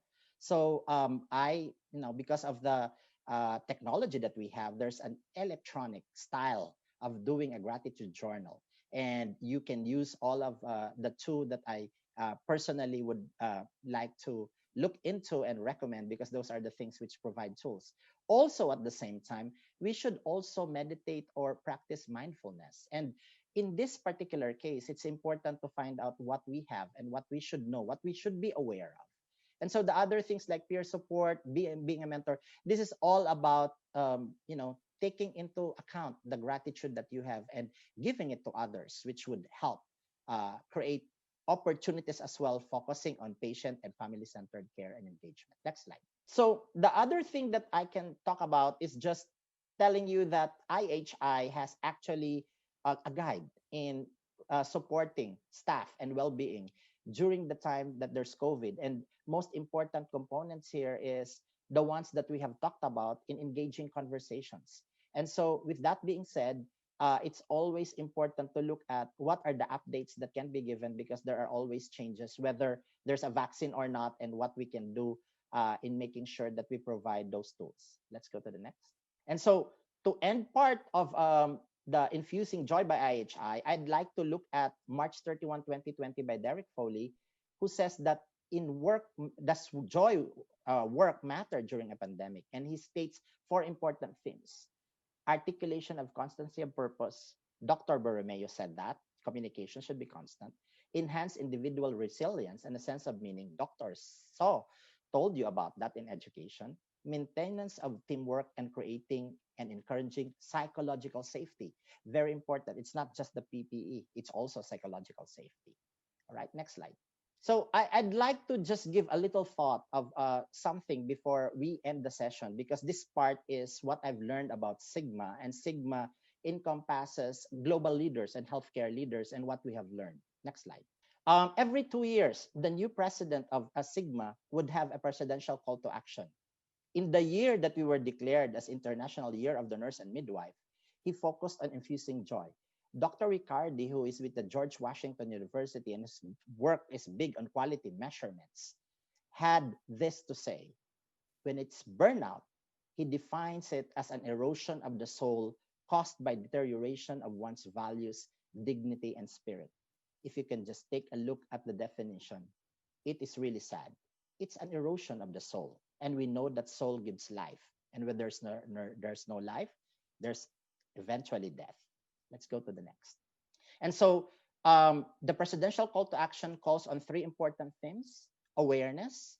The more important thing is a clear understanding of the skills, knowledge, and abilities. That means what we have. And I would like also to sometimes for us to think that sometimes the lens and the eyes of what the child sees are also important. These are simple joys that we as adults can always learn and not look at it only on the adult aspect. The second part is balance and purpose. It's not only about the balancing of what you have and the tools. Self-care is an important theme here. It is like saying, how can you give care if you don't give care to yourself? You have to take care of yourself, and you have to balance the sense of meaning and what you can give as well. And finally, co-creation is part of the systemic approach wherein stakeholders, okay, would be creating the environment of joy together with those who are working with them, especially the staff. Next slide. And so I would say, like, I would not finish off by stating like, how do I put myself in my personal journey? Because this is something that I acquaint with and time to time. And I put myself up and start with the vision statement. What do I really want to be and what I want in my life? I know it's very ambitious, but it's also very important to have a challenging purpose so that you can work for it. And in my personal journey of joy, it is dynamic. It is not static. There's always something that will change, but you are responsible. We are responsible for that infusion of joy. And so, with the next slide, as I finish, I would say, like, instead of infusing joy, we restore joy. Why do I say that? In the first place, when we started our nursing career, we did it because there was a passion, something that made us joyful to go through.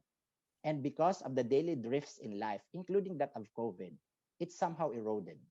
And so, with that, my call is to restore back the joy, find the meaning, find others who can help you, and find the environment wherein you can give joy, because by giving joy to yourself, you give joy to others as well.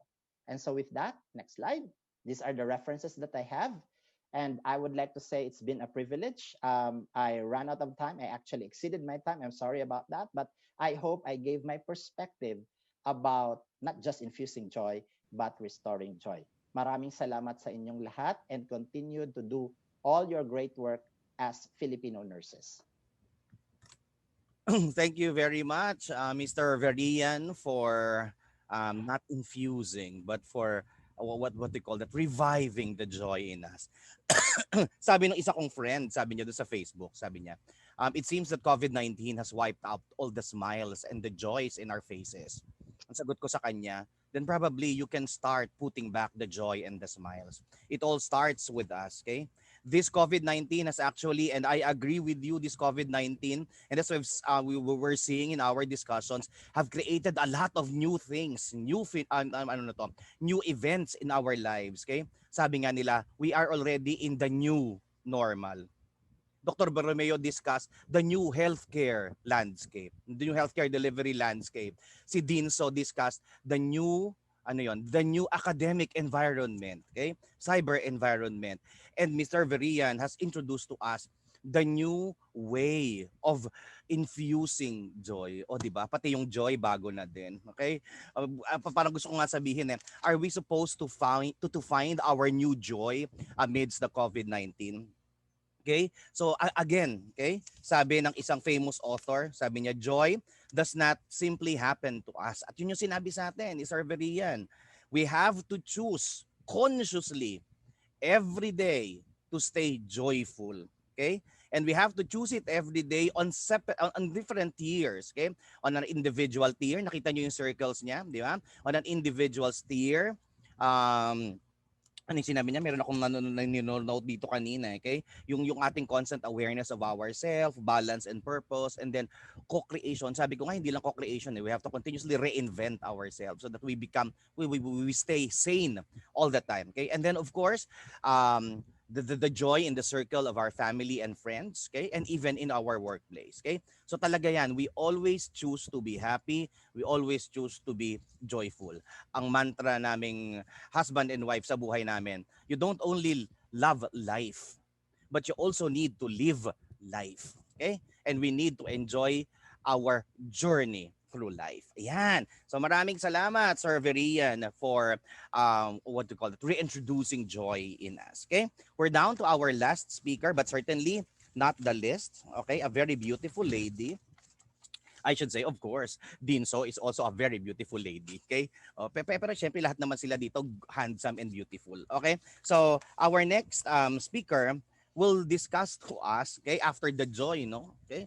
Sabi nila, we need to always choose and we always need to fight. Aja, okay? We need to fight for our happiness. So, we will be discussing battling social injustices in nurses during the COVID-19 pandemic. Okay? And to share her insights with us on that would be the executive director, cardiology, an executive director of cardiology, a cardiovascular surgery nurse, um, and an adjunct faculty in Southern New Hampshire University and other universities in the United States.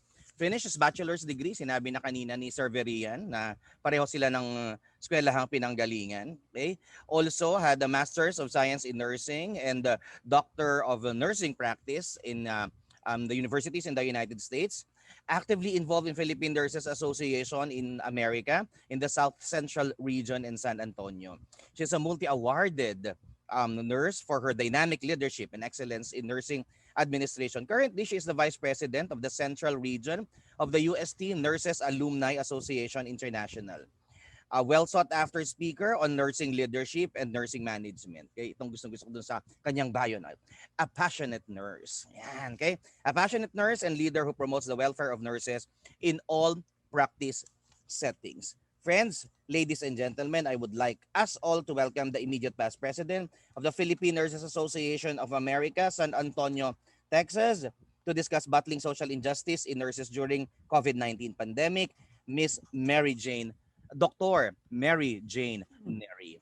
Dr. Neri, the floor is yours. Good morning. Thank you. Thank you. That was too much. But can you hear me well? Let me just Yes, we can. validate. Okay, good. Thank you. I'm going to share my slides. Good morning, everyone. Happy Saturday. You know, in the United States, we usually greet people with a happy on a certain day. So it's an honor to be among you and to be invited. You know, if it weren't for COVID, trust me, I probably wouldn't be able to fly to the Philippines to present in the 40th PNA convention, scientific convention. But so there's something to be thankful for. It is humbling to be among you, such passionate nurses, and it really, I attended yesterday's event and today's event, and it's really, I'm just grateful. It's really nice to to be part of this event. So I'm going to share my screen. Dr. Solidon, let me know if you can Yeah, see it. you can po. Okay, good. So let me just put this in presentation mode. So, you know, one of the challenges for me, whenever you're the last presenter in a panel, is that you have to end on time and then you have to wrap things up, right? So, you know, after infusing joy in the workplace, we face the battle of social injustice. But I think that it's so important for us to understand that every day there's going to be challenges, and we need to learn to balance and blend joy along with it. So let me just start by telling you, like, when I was invited and then I was told it was the 40th scientific convention, so I went back. What happened 40 years ago? So 40 years ago, that was 1980, right? So I'm just going to share with you that 40 years ago, Ninoy Aquino was allowed to travel to the US for medical treatment. There were local elections, governors, vice governors, mayors, vice mayors. And it's the first elections for provincial municipal officials since the declaration of martial law. MV Don Juan sank after it it collided with an oil tanker in 1980. The Kabataang Barangay elections were held, and there were about 3 million Filipino youths aged 15 to 18 years old participated in it. Okay. Ito maganda. Ding Don Dantes was born. Hayden Ko and Bobby Pacquiao, the brother of Manny Pacquiao. And the famous song in 1980 was Blondie's Call Me. So if you weren't born then, you might not know, okay, that Aquanet was a very popular product. Okay, so I just want to infuse some joy before we talk about social justice, okay? So let's take this even further forward. What happened over 100 years ago? Okay, so this is the City Hall, about over 100 years ago, Manila City Hall. So at that time, let me tell you what happened in 1918. The pandemic. Okay, it's known to be the greatest pandemic in modern history. Okay, the Spanish flu, the plague, Spanish plague they call it. Okay, so it started out in late spring. So in the United States, or when you talk about seasons, spring is usually about March, February, April. So in that era, people got the 3-day fever and they recovered. Okay. And in the fall, which is about September, October, the disease resurfaced in 1918. So at that time, scientists, doctors could not identify the disease. So I want you to look closely on the slide, okay, because a lot of this is familiar with what we're experiencing now. The whatever disease it was eluding treatment. The victims died within hours. So there were 50 to 100 million people that died during this period, more than the number of people that died in World War I and II combined.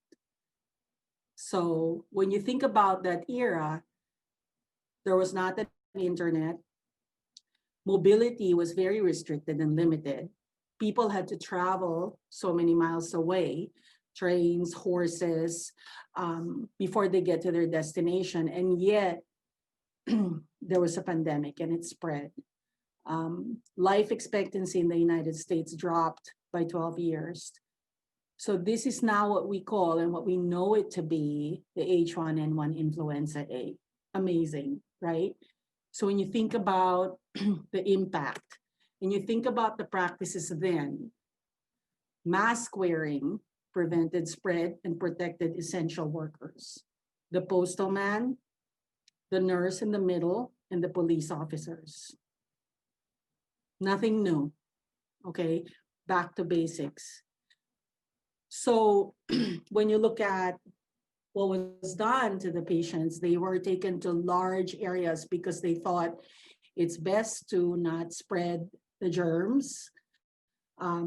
When you're in an enclosed area, you're more apt to spread it easily. So you have gyms. It's interesting, the middle sign, how people were not allowed to spit. They're limited. They don't want you to spit. Theaters were closed until further notice. You got nurses working, creating masks. Very interesting scenarios here, and really reminds us of, okay, there's a lot of fear at this time, okay? And so it's nothing new to us now, 8 months after COVID. But when we were experiencing this early on, imagine what it must have been like for them 100 years ago when they could not reach people as fast as we could. They didn't have the internet. Okay, so Just think about that. So let's fast forward now in COVID-19. A lot of fear when we experienced this early this year. There were so many emotions, okay? And I usually, when I present, I do a lot of storytelling through pictures. So you might see some photos and it might trigger memories to you. And that's good, that's real cathartic. Again, we need to be self-reflective and understand how we feel about our profession, where we are right now after being through what we've been through in the last 8 or 9 months or so. Okay. So with COVID, you know, when you look at the photos during the Spanish flu pandemic that I showed you, really, I think the biggest difference is these photos are just in color. But if you look at the despair, the anxiety, the anger, the fear in people, the fear that we've experienced, if the public experienced it, we did too as nurses. So it's very important for people to realize and understand that we feel, nurses feel, we're humans too. Okay, so how did I reflect to present this? And you know, let's talk about what social justice is from a broader perspective. When we speak of social justice, we talk about equality, we talk about fairness. Most often we relate it to economic, social, and human rights. Okay, as it applies to our patients, as it applies to ourselves, and to the world. The Yeshiva University talked about the 9 biggest social justice issues in 2020. And they are, and as it applies globally, voting rights, climate justice, healthcare access, refugee crisis, racial injustice, gun violence, hunger, food insecurity, and equality. I highlighted what I thought would be ideal among the Filipino nurses and among the Filipinos right now. Some of these we've experienced in the United States. All of these we experienced in the United States, particularly racial injustice recently with Black Lives Matter. But I don't know if you agree or disagree, feel free to enter it in the chat box. But from my point of view and from what I've seen, read, and even in my discussions with a lot of people, a lot of Filipinos in the Philippines, healthcare, hunger and food insecurity, and equality is an issue. Okay, it's an issue, social justice issue in the Philippines. So what have I thought about when I started talking about how do you battle it? As a nurse, you know, we're not known to battle things, right? When you speak of battling, you think of, you know, you come in guns blazing and you fight. To me, as a nurse, we need to continue the work that we do as nurses, but continue to remember that we have traits.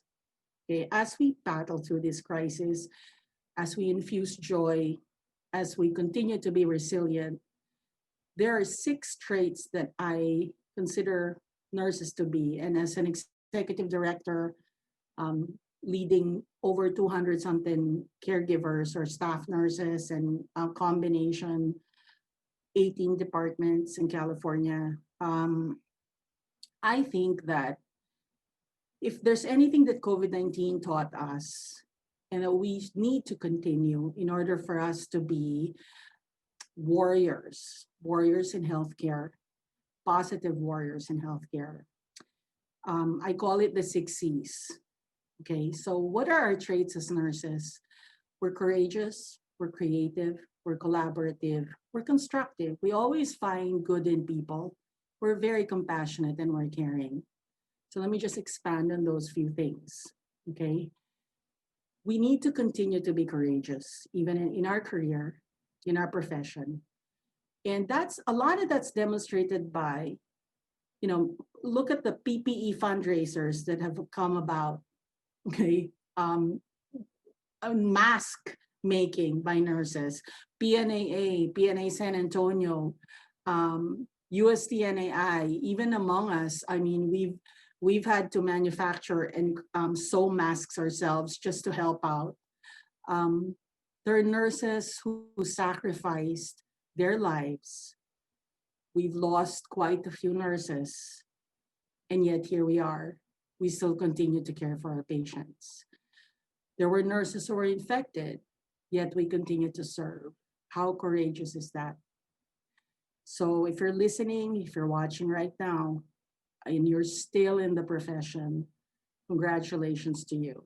You're continuing to battle the social injustice because it is not equal. This virus doesn't choose, and it's among us. When we come to work every day, we're always at risk. You know, and yes, we need to wear PPE, but we're always at risk. And I think it's a calling that we choose. And pre-COVID, in my opinion, we've been courageous. So let's continue to be courageous. So how creative are we when we sew our own mask? And this is one photo, and I'm sure there are others out there, numerous out there, of USTNAI's Alay ng Puso mask fundraising to help others and to help our frontliners in the Philippines. We raised funds for them. But look at how proudly, as nurses, we have come together from all over the world just to support each other. It's just really amazing.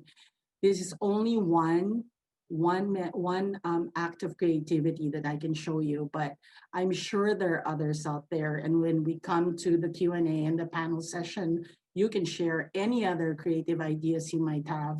But this is one example. Collaborating to raise funds again.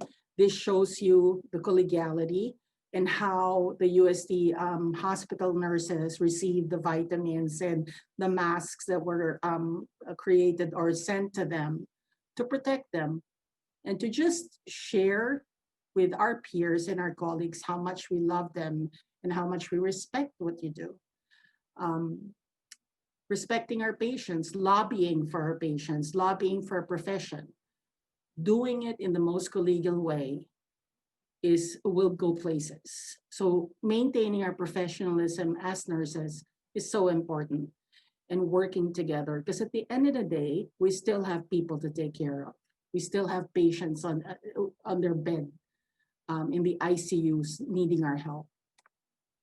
So being constructive, respecting each other, there are many ways that we could depict how every nurse in the world and in our nation, in the Philippines, in the United States, everywhere, have really sacrificed their lives. And just by showing virtually the faces of the nurses during COVID wearing their PPEs, look at our faces. We're still protecting the community. We're still protecting our patients. How lovely is that to see many, many nurses just so happy to still be wearing their PPE and still be at work and taking care of patients. So, no wonder we're the most trusted profession in healthcare. And we need to continue that. And we need to capitalize on that. So, compassionate. In the United States, many hospitals, and I believe it's the AHA, posted or created these signs that shows that heroes work here. And this is not just nurses. During the the height of the COVID pandemic in the United States, and believe me, we're still at it right now. There were signs in the hospitals that were placed that heroes work here. It really just shows how much we were valued and appreciated. Showing compassion by stopping, pausing for a moment, and saying a prayer. So the picture at the bottom really shows you how sometimes things are beyond our control and we have to have faith. We pray, we kneel down, and we ask the Supreme Being, any Supreme Being, to help us through the day, help our patients survive this. just for the day, right? Nurses out there in bad weather, even in the United States, storms and such, helping with screening, drive-through screenings. That's another example of our compassion. We still come to work and you still go to work every day in spite of all these conditions.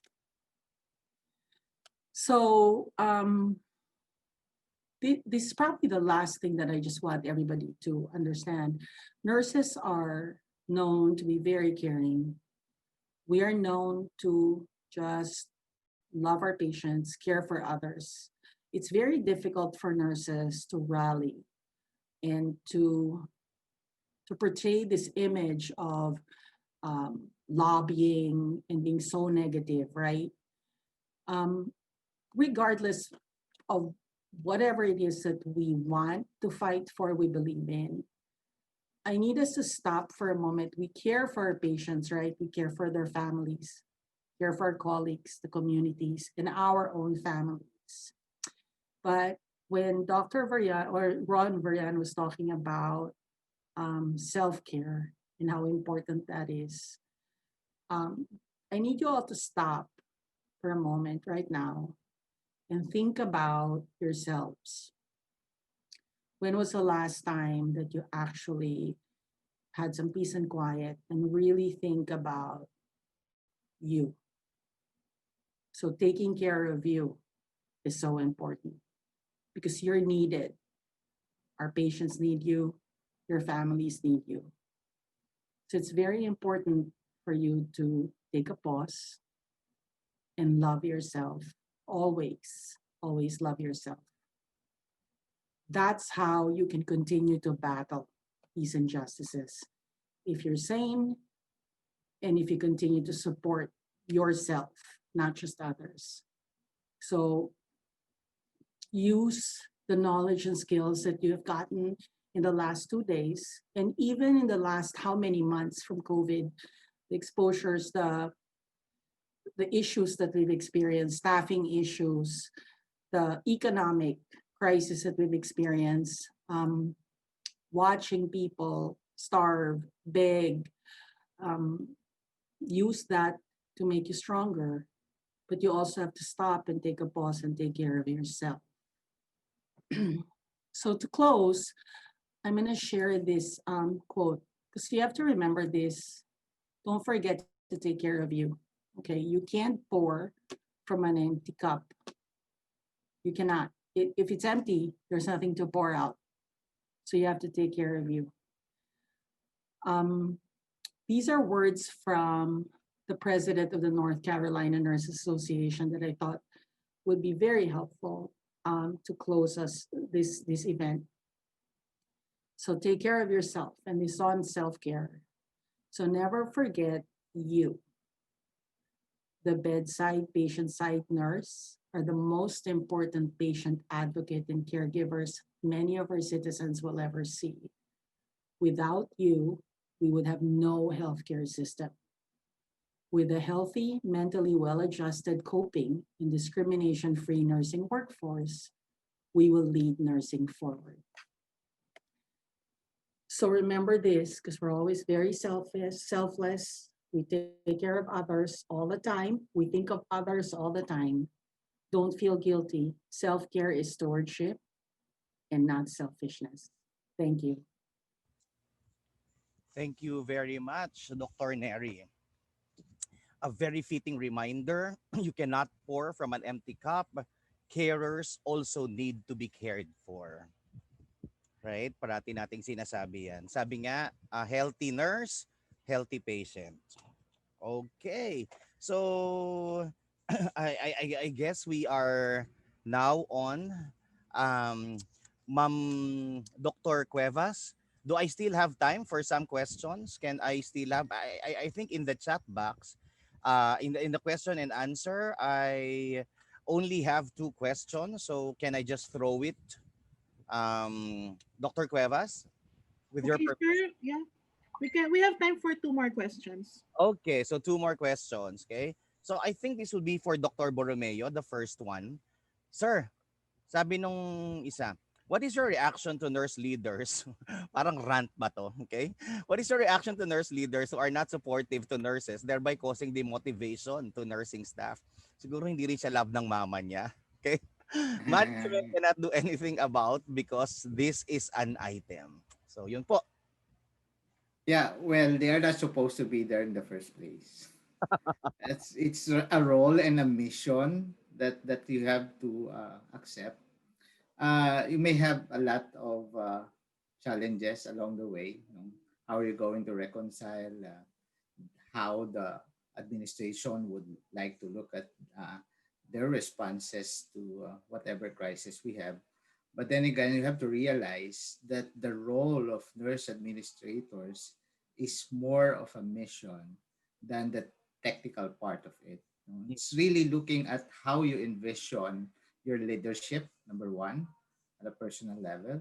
It's your outlook at how you want your team to be in the future and how you manage to transform your nurses. It's really looking at succession first. It's really infecting everyone. Leadership, it's not about really uh, prescribing things that everyone should be doing. It's about really transforming people. Um, well, in transformation, you really have to realize that um, you are there to serve more than really be served by everyone. It's really something inverted, I should say, inverted in the sense that um, you should be more of a servant leader than someone who should be served. It's not your kingdom anyway. And transforming people is about training them, collaborate with them, listen to them, and see how the people under should also be at your side, saying the same language. Meaning, uh, uh, you have to really work together. No, it's not about it's really adding on confidence on them because sometimes they are threatened. No, people under them may also be uh, there to threaten their position, but it's really motivating them to realize that they should be several steps higher than their people. I mean, it's not only in education; it doesn't really guarantee leadership. uh, it's about how you connect, how you engage your people in doing things unconditionally. So I think my answer to that, whoever is the leader, he or she doesn't deserve to be there. Especially God bless him or God bless her.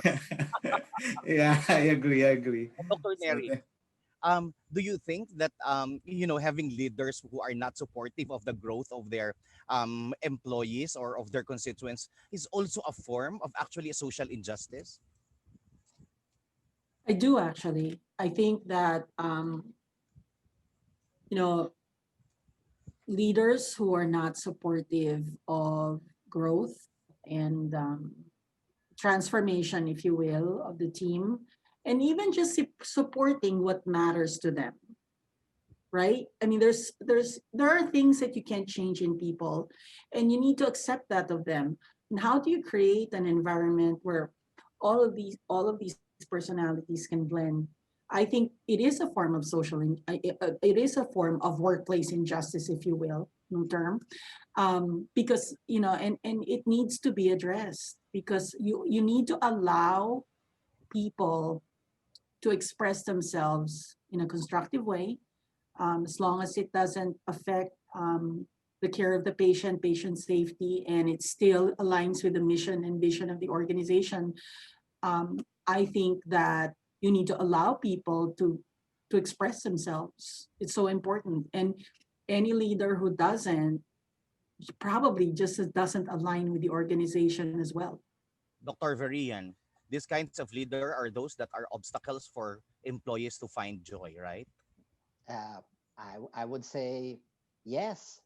In most instances, leaders are the ones who should provide that avenue so that they would be able to find ways to express, because we know basically as nurses that when you don't verbalize, then it becomes so anxious and you become so anxious about it. So in essence, if we are trying to look at joy in that perspective for an employee, you become the source of an inspiration for them rather than be the obstacle for them to verbalize. Yeah, I think aside from creating a culture of excellence in any of the work environment that we have, whether that would be in clinical practice or nursing, in the nursing academy, I think it is also important for us to start out in this COVID time creating a culture of joy in our workplace. True. And I think that would that kind of feeling and that kind of culture will have a rippling effect to other people, yeah, so that you share the smiles instead of paying it for you pay it you pay it back, you pay it forward. One of the most beautiful films that I've watched is Pay It Forward, and I love the concept of not paying back but paying it forward. Mhm. So yeah, Mhm. I hope we answered your question. And another question is wait, I'm looking for the answer. Other questions. Dr. Verian, what specific examples of strategies can nurses use to infuse joy in healthcare practice? Or is the use of humor applicable? Laughter is the best medicine. I heard of that even as an elementary school student. Yes, Sure. and I'd like to actually greet the person who asked because he comes actually from the same place where I have. So maopay nga aghay yung atanan where I am a waray. So that's coming from I think Dr. Verona. So let me put this because it's a very big question to fill. But as I alluded to, it is almost important always to find out what matters most. I mean, in most instances, the problem with coming up in a solution is that you come from different sets of perspectives. And if you don't go through what would be the most important, and I believe I'd like also to interject and answering this question for the main fact that you said, like, we infuse joy in our workplace. Who of the better people to put those joy but we Filipinos who know joy better? I mean, that's the reason why we are always going to be the choice of, of people around the world to be nurses because we know how to put on joy. But I'd be cautious enough when saying, like, putting a sense of humor. You know, part of the things that I have, realized too is that humor doesn't become an answer sometimes. And we must be very cautious about it because sometimes humor becomes an excuse not to resolve an issue. And so if the humor is intended for a pun, then that's fine. But if it's not, like it's not a way to resolve the issue, then we should not just dismiss it because there must be a way to resolve the matter and that doesn't become a laughing stock for all of us. Okay, thank you very much. Um, Dean Iris, I have a question here from Dean Robert Zambilio. In relational teaching learning, you have suggested using the theory of Do-1. You were able to articulate some practical applications of the construct. What specific teaching learning activities do you have now in mind in the current virtual learning environment in the application of the construct, such as ability to be with people in real, profound, and meaningful way? Thank you very much for that question. Um, we can actually use through virtual learning we have now an access to a lot of resources in the web or even on the news, and I've attended several webinars where nurses were asked to share their experiences of caring for COVID-19 patients, and also physicians who succumbed to COVID-19 and recovered, uh, as well as patients who gave their testimonies of how they went through it. So we can use that as actual scenarios and have students react to it and try to think through using guide questions how to elicit that reflexive thinking, how to elicit that empathy, that respect. And if they were both in the place of the patient or as a nurse, what would they be doing so that they can be therapeutic in their relationship? So that's one example. It's a very challenging time for nursing education, particularly because a lot of the nursing stuff that we do is really skill based. Yes. We are really into interaction, okay, and that's quite hard to simulate. But you know, safety first, and we really have to just make the most of whatever situation we have, and you know, optimize whatever learning resources that we have, okay. Yes. So I don't have I am having more um questions in the chat box. Much have been said about dealing with burnout for nurses. How about the nursing leaders? What are the strategies to keep light burning in managing your people amidst the pandemic, fast turnover, internal conflicts? Question came from Evelyn Dancel. So I guess anyone can answer that, any of our panelists. How do you infuse joy daw dun sa mga ano, sa mga nurse managers? Parang at that level, di ba? Dapat parang marunong ka na, no? Parang may sarili ka ng pacemaker of happiness. Yeah. I'll try. So, Go, yeah, Jane. go ahead. James, Yeah, yeah, yeah, Dr. Neri. Neri. I can tell you it's very challenging because I just this the day before Thanksgiving, I've had to round about my leaders because every day we huddle and we had a reflection. And I told them before you give your report, tell me something like one thing that you were thankful for this year.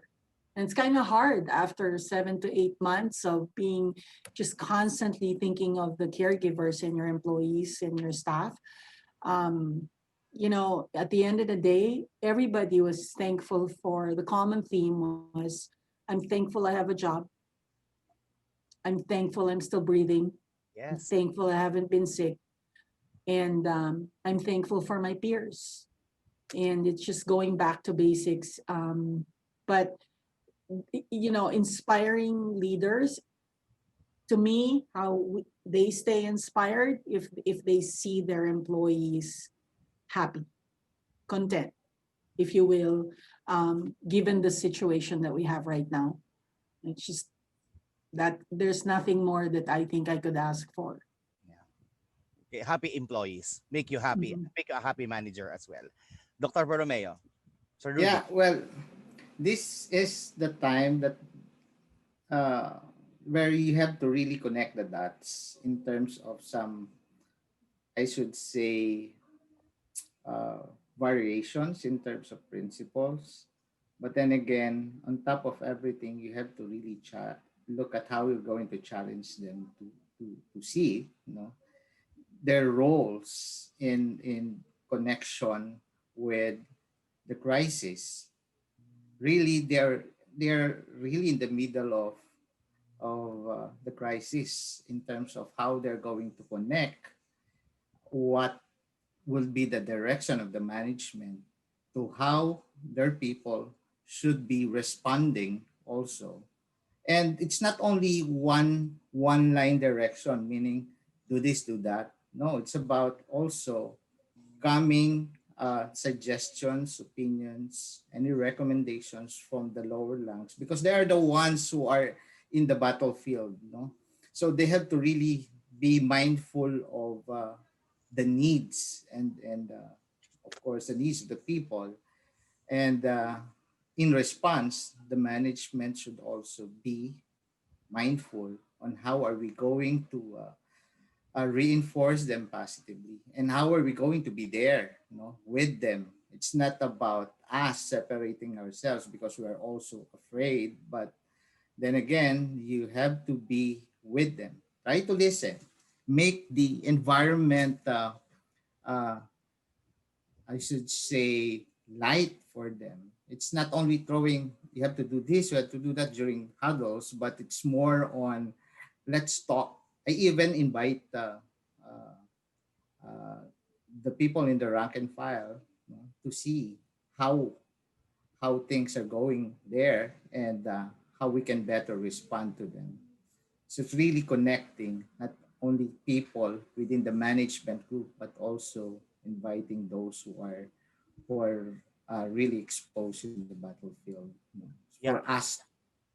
Yes, sir. I think the connectedness is really very important. You know, I mean, in a face-to-face class, when I enter the classroom, I just on with a cliche ask the students, "How are you guys?" and then go on with your lecture proper. Okay, but now I realize that on a virtual classroom, when you ask how are you, I always try to respond to and wait for the responses. I call that what do you call that? I call that virtual kamustahan. Each Yeah. time I start my class, I always make sure that I give about 15 to 20 minutes of virtual kamustahan so that I get to attach myself with the students, because the presence is different when you are in a computer than when you are than you exceed really your physical warmth. Okay, ma'am, so right, the academic environment has really changed because of this virtual thing. Yes, the academic environment has changed, and it's a drastic and radical transformation. And basically, dealing with burnout is really a group effort. So it's not just really a giving out of support to others, but also receiving support from others. So in the academic environment, we would usually turn to our colleagues, our partners in the academe.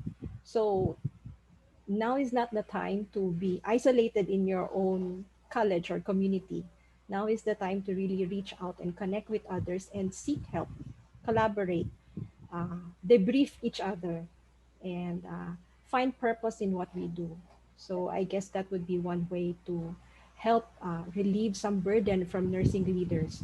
Because usually people that we handle would rant to us, and then we don't have anyone else to pass the buck to, and we have to take it on. So the best way is to help lift the burden together. And I think we have to connect up to Yes.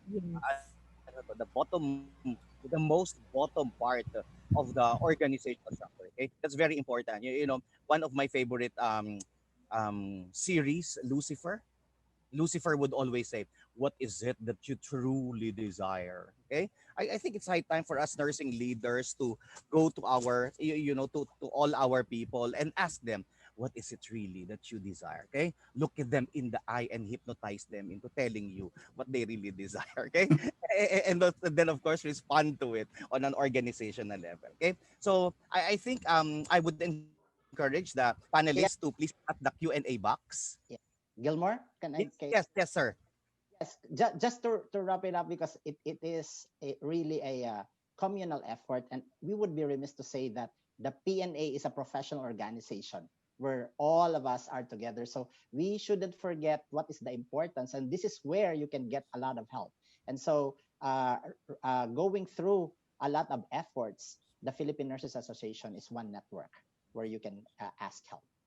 Yeah, thank you very much. I would encourage the panelists to please look at the Q&A box, because I think there are some questions still which I cannot, although I have rephrased some, okay? But you can respond to them if you want to. Ma'am Pearl, allow me to just synthesize this session by saying that COVID-19 is amongst us. Okay, sino nagsabi niyan? Si Dr. Neri ang nagsabi niyan, okay? The threat is ever present and actual. The struggle is real, but we need to and we need to really embrace the reality by, sabi nga ni Sir Berian, fighting, okay, fighting and bouncing back. Changes in all aspects of nursing, both the clinical practice, as Dr. Borromeo relayed to us, and in the nursing academe, as what Dinso narrated. Okay, the challenges were responded to by innovative interventions. We saw how innovative nursing services has gone, okay, even to the point of changing protocols so fast. Okay, naalala ko sa Philippine General Hospital, kasi ang anak ko ay nag-i-intern doon. Iba yung protocol sa umaga, sa hapon iba na naman yung protocol, okay? But that's the reality of it, because COVID is as dynamic as probably our policies are, okay? Also, the academe is groping with the changes, okay? Parang although Dinso said that a FIRE, or the fourth industrial revolution, is with us already since 2015. This COVID actually facilitated this and ang bilis masyado tayo nagulat no one was actually prepared for this, okay? But all of these innovations, okay, we have seen, had one very common factor, one common denominator, and what would be, at least in the nursing profession, that was caring. we try to maintain caring at the center of all these innovations. And we are not just talking about caring for patients, but also caring for the nurses, okay? And caring for the nursing as a community of professionals as well. The related battles are not yet won and are far from being over, just like what Ma'am Neri said, okay? But we can actually choose. We can make steps to reintroduce, to infuse, to rediscover the joy in each one of us and in the profession that we are in. As nurses individually and as a profession, we will, I know, and we can overcome this COVID-19 pandemic. We are not humanity heroes for nothing. But again, we cannot pour from an empty cup. We should take care of ourselves, as our self, as we say, is the most important tool that we have in nursing. We need, I want to echo the title of this particular session. We need quality workplaces where nurses are cared for so that they can care better and that we can have better and quality nursing care for our people. Okay. So with that, I'd like to thank Dr. Borromeo, Dr. Iris So, Dr. Mary Jane Neri, and Mr. Ronaldo Verian for being with us in this discussion. I hope, guys, that you had that we made this as engaging as possible, as insightful, and as productive. Okay, have a good morning. Have a great Thank morning. you. Well, thank you. Thank you, Very, everyone. very Congratulations. well said, Dr. Gilmore Solidum. Thank you for your synthesis. At this point, we will be awarding certificates of appreciation to our panel members. The certificate reads, Pambansang Samahan ng mga Nurses ng Pilipinas, NCR Zone 1, Manila Chapter presents this certificate of appreciation to Rodolfo C. Borromeo, EDDRN, for sharing his valuable knowledge and expertise as panel speaker on the topic Promoting the Welfare of Filipino Nurses Amidst the COVID-19 Pandemic and Beyond. Fostering Healthy Work Environments in the Nursing Service. During the 40th Annual Convention and Scientific Meeting, given this 28th day of November 2020, signed by our convention chair, NCR Zone 1 President and Governor. The same certificate is given to Ronaldo G. Veridian, MOH, MPH, BSN RN, PHN, for sharing valuable knowledge and expertise as guest speaker on the topic Infusing Joy in Healthcare Practice. Likewise, the same will be given to Iris Chua So, PhD RN, for sharing her valuable knowledge and expertise as panel member on the topic Promoting Welfare of Filipino Nurses Amidst the COVID-19 Pandemic and Beyond, Fostering Healthy Work Environments in the Nursing Academy. The same certificate is presented to Mary Jane N. Neri, DNP, MSN, CSSM, CNOR, for sharing her valuable knowledge and expertise as guest speaker on the topic Battling Social Injustice in Nursing during the COVID-19 pandemic. A grateful appreciation to our panelists for gracing our webinar today and engaging us in interesting discussion on the plight of our nurses during this pandemic. Again, thank you very much for sharing your time and expertise. And next, let us give the floor to our Very much po. Thank you very much. yes. Thank you po. Next, let us give the floor to the product presentation of our webinar partner. We would like to give Miss we would like to call on Miss Bloom de la Cruz of CNE Publishing and CNE Logic. Hello and good morning. My name is Bloom Rula de la Cruz. I'm one of the product officers of CNE Adaptive Learning Solutions. And today I would like to talk to you more about nursing educational tools that you can use for your classroom. So I'd like to begin by sharing my screen. So CNE has been a partner of many nursing schools for quite some time. And some of the classic nursing titles that you've probably already used, what you might not know, also have digital solutions that you can use to continue online learning during this time of the COVID-19 pandemic. So today I'm going to talk to you about some of those classic nursing titles that you are using and what those solutions or those digital solutions that are available for every single one of those nursing titles. So let's just begin. Let's start off with some classic fundamentals of nursing titles. We have Kushir and Herb's Fundamentals of Nursing. I'm sure a lot of you are using this right now. So it is available as a print title, but what you might not know is this title is also available as a MyLab digital solution. So MyLab is Pearson's digital solution that combines both the ebook, the digital resources, and the assessment tool all in one platform. Now, if you're also using Fundamentals of Nursing by this other one, Potter, I'll go back to that later, but let's focus now on Kushir's MyLab. What exactly is MyLab? So let's start off with the ebook.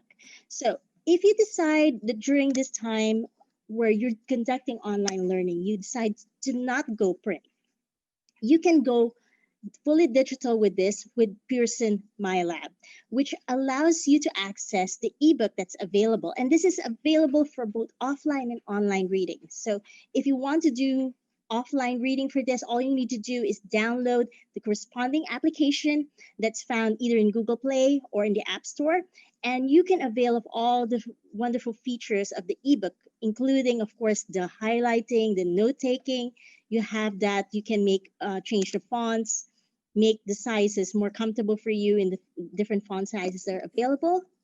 In addition to the ebook itself, of course, you have a wealth of learning resources that are available within the Pearson MyLab platform. So what are these resources? So you've got videos, you've got images. If you're a teacher that's teaching a course, you can use MyLab and avail of some of those rich resources like PowerPoints, some learning guides, some additional activities that you can use and deploy that within the Pearson MyLab platform itself directly to your students. It also has some wonderful videos about nursing concepts and nursing skills that will be very unique for this specific title. So in addition to that, I'm sure a lot of you use the skills checklist. A lot of teachers that I've talked to about Pearson MyLab have often asked me about where is that skills checklist that you used to have in print, which we bundle with the print textbook. The answer to that is it is within the MyLab itself. Under the instructor's resources, you can actually download those skills checklists as a Word or a PDF, and then you can just print that out if you prefer to print that out. Or if you're doing this fully digital, you can just have that sent to the via email so you can use that with your students. So what else can you avail of when you're using Pearson MyLab? I mentioned before, this is the skills checklist. I forgot to move the slide. Okay, so the other wonderful thing about Pearson MyLab is that it also incorporates what you call a learning path. So the Pearson MyLab system allows you not only to have the resources, but to deploy those resources directly to your students.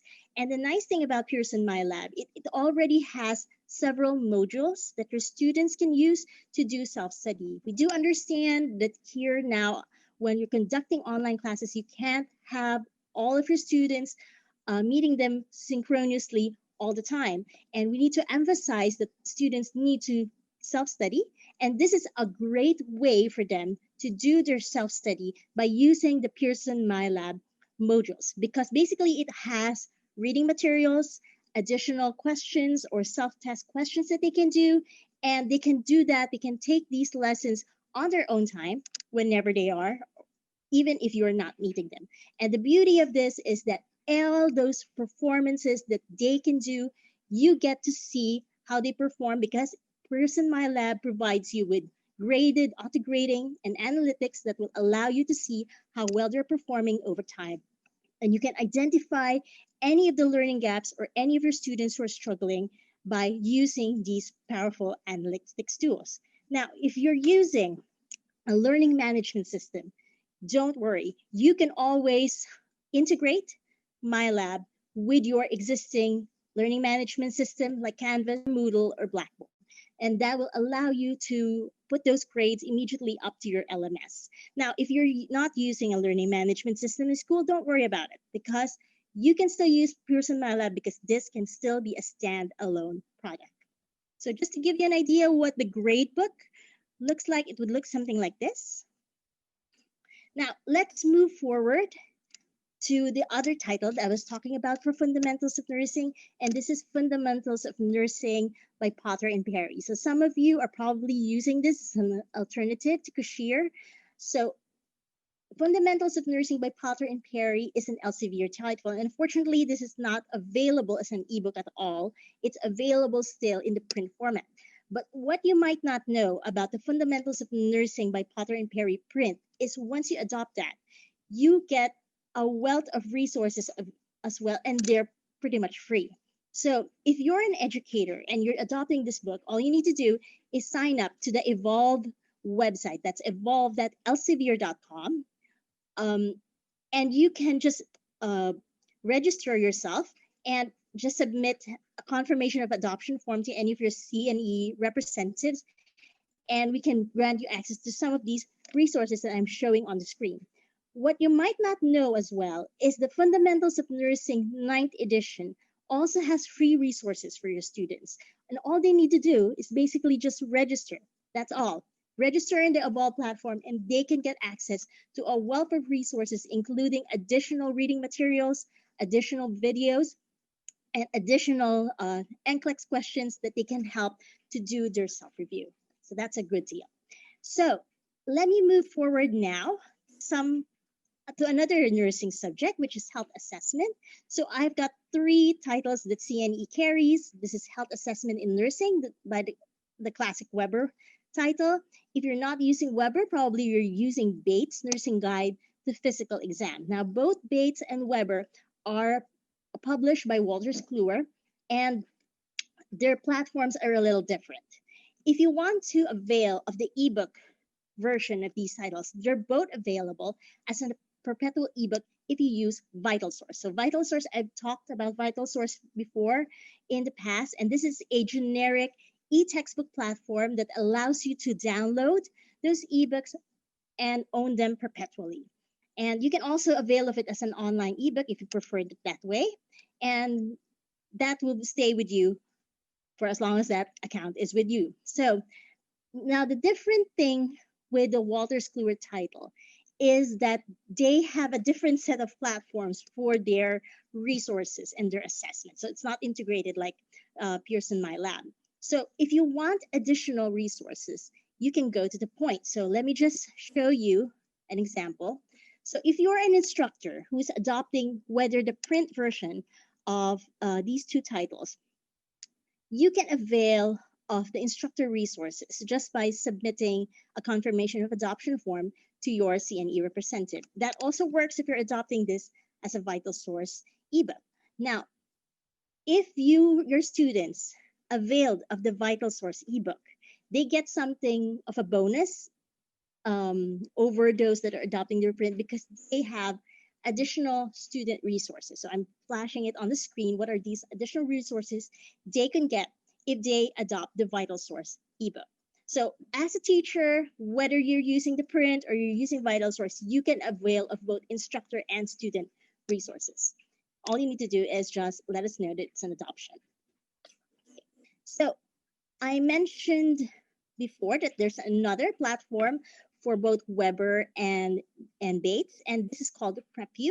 So if you want an additional resource aside from those instructor resources and student resources, PrepU is an additional resource in the form of an assessment. So this one has an incredibly big test bank per title. And what you can do is you can use that test bank, deploy that to your students. It will automatically grade and give you wonderful analytics. So that's PrepU. That's a separate thing. That's a separate resource that you can avail of. So this is what the typical question in PrepU would look like. And of course, it would give you the wonderful analytics after you've deployed this resource to your students. Now, I mentioned before that before I move forward, just want to go back a little bit The third title that we have as an option for health assessment is Health and Physical Assessment in Nursing by Donita Diamico. So this one, because it is a Pearson title, it would be available as a Pearson My Lab. So pretty much the one that I shared with you earlier for Kushir, it's a similar platform. It's just a different set of contents that are available. So let me just move forward now and show you three other nursing titles that you probably use. First of all, let's focus on Nurses Educator by Susan Bastable. So this is for health education. So this is available under the Navigate platform of Jones and Bartlett. Another title that would have the Navigate platform is Burton's Microbiology for the Health Sciences. You might remember that Burton used to be under Walters Kluwer. Late last year, it was acquired by Jones and Bartlett. So this is now available as a Navigate platform. Now, the third title that I will show you Navigate a little later, I just want to mention that there's another title. If you're using Ethics of Healthcare by Edge, this is available as a MindTap digital platform and vital source. I'll go back to that. Let's just focus first on Navigate for now. So what exactly is Navigate? It pretty much is very similar in its functionalities to Pearson MyLab in that it has its own ebook that you can download offline through the application. There's an application for this. It's called Navigate e-reader, which is available through the App Store or in Google Play. So it had the basic features, of course, highlighting, note-taking. Now, the online ebook for this is not a flat ebook. Basically, there are embedded materials in that ebook, so you can actually answer that literally on a digital platform. So there are like some matching type questions or self-check questions that are available embedded within that ebook. So it's a wonderful resource for your students to enjoy. Now, in addition to the ebook, of course, Navigate would also have additional features. It would have additional resources that you can use. So these are very basic PowerPoints and images. But at the same time, it would also have an assessment or additional materials that you can use. The nice thing about Navigate is that it has a flexibility that's unlike anything. You can have additional, you can create assignments, and this does not have to be confined to assignments or resources that are available. You can actually allow your students to submit any file in whatever form they want, PDF, Word, Excel, PowerPoint, video, audio, and this can still be ingested by the Navigate platform. So the Navigate platform is actually it's actually built on the Moodle platform, so it has that flexibility. You can even check your attendance with your students using Navigate. You can have chats, you can create forums there, you can create lessons if you're that very creative, and you can create it and input that in Navigate. Questionnaires or quizzes, you can create all of them within the Navigate platform. So basically, if you're not using an LMS in school, Navigate can survive, but it can still be integrated if you're using Blackboard or Canvas. Okay, so here is a sample shot of the gradebook for Navigate. Okay, let's move forward now to MindTap. I mentioned that if you need a book on healthcare ethics, we do have one by Edge, and it is available as a MindTap platform. So MindTap is Cengage Learning's own digital platform. And in addition to Edge, if you're using book, we do have two recommended books by this Understanding Normal and Clinical Nutrition by Whitney. You also have the Nutrition and Diet Therapy by De Bruyne. So you can use these titles, and they will be available in MindTap. And it's also available as a Vital Source ebook. So MindTap, let's go now to MindTap. MindTap has its own ebook. It's pretty much similar to Pearson MyLab or Navigate by Jones and Bartlett. So it would also have the note-taking tools, the highlights. It also has a read aloud text if you want to listen to it instead of reading it. The text itself, you can create flashcards. Of course, it's available as well for online or offline downloads through the Cengage mobile app. You can have the wealth of resources that are available within the MindTap platform, like videos and audios, graphics. Here's some flashcards, and a lot more. So MindTap actually has within itself a wealth of other tools. So you've got your Merriam-Webster dictionary, you've got your notebook, you can upload your own videos, you can create your own lessons within it. And the nice thing about MindTap is similar to how Pearson is made up. You can deploy all of those resources that you've put in addition to the existing resources that are already there, deploy them to your students. It will auto grade and it will come up with wonderful analytics such as this one. So this one pretty much shows how it can track your students over time, what are the averages, and it can check through the gradebook how well they're doing over time. And all of this, of course, is again integratable if you're using an LMS like Blackboard or Canvas. Okay, so I pretty much discussed all of the digital solution platforms, but I just want to mention a few more nursing titles because these are the classic nursing titles that you're using. So for maternal and child, of course, the top of mind nursing title would always be Maternal and Child Health Nursing by Flag and Piliteri. So and for Bruner, for the textbook for medical surgical nursing, of course, Bruner and Sudar always tops the list of the classic nursing titles. So both of these titles are Wolters Kluwer titles, so you can avail of that if you want it in ebook through VitalSource. And if you want additional resources, you can go to The Point, and for nursing assessment, you can go to PrepU. So another title that you probably would use is psychiatric nursing is VidBec. Again, it's a Wolters Kluwer, so it's available as an ebook for True VitalSource. It has PrepU and it has The Point.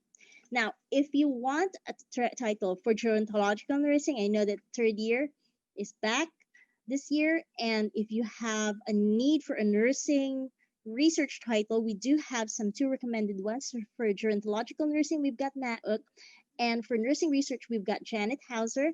These are both available as a Navigate under the Navigate platform, so it would have all the same features as Navigate that I've discussed before. Finally, just one last title to discuss, community health nursing. I think I talked about this in my last presentation before, but I would like to just mention it again. So this is one of our latest titles, just came out around September.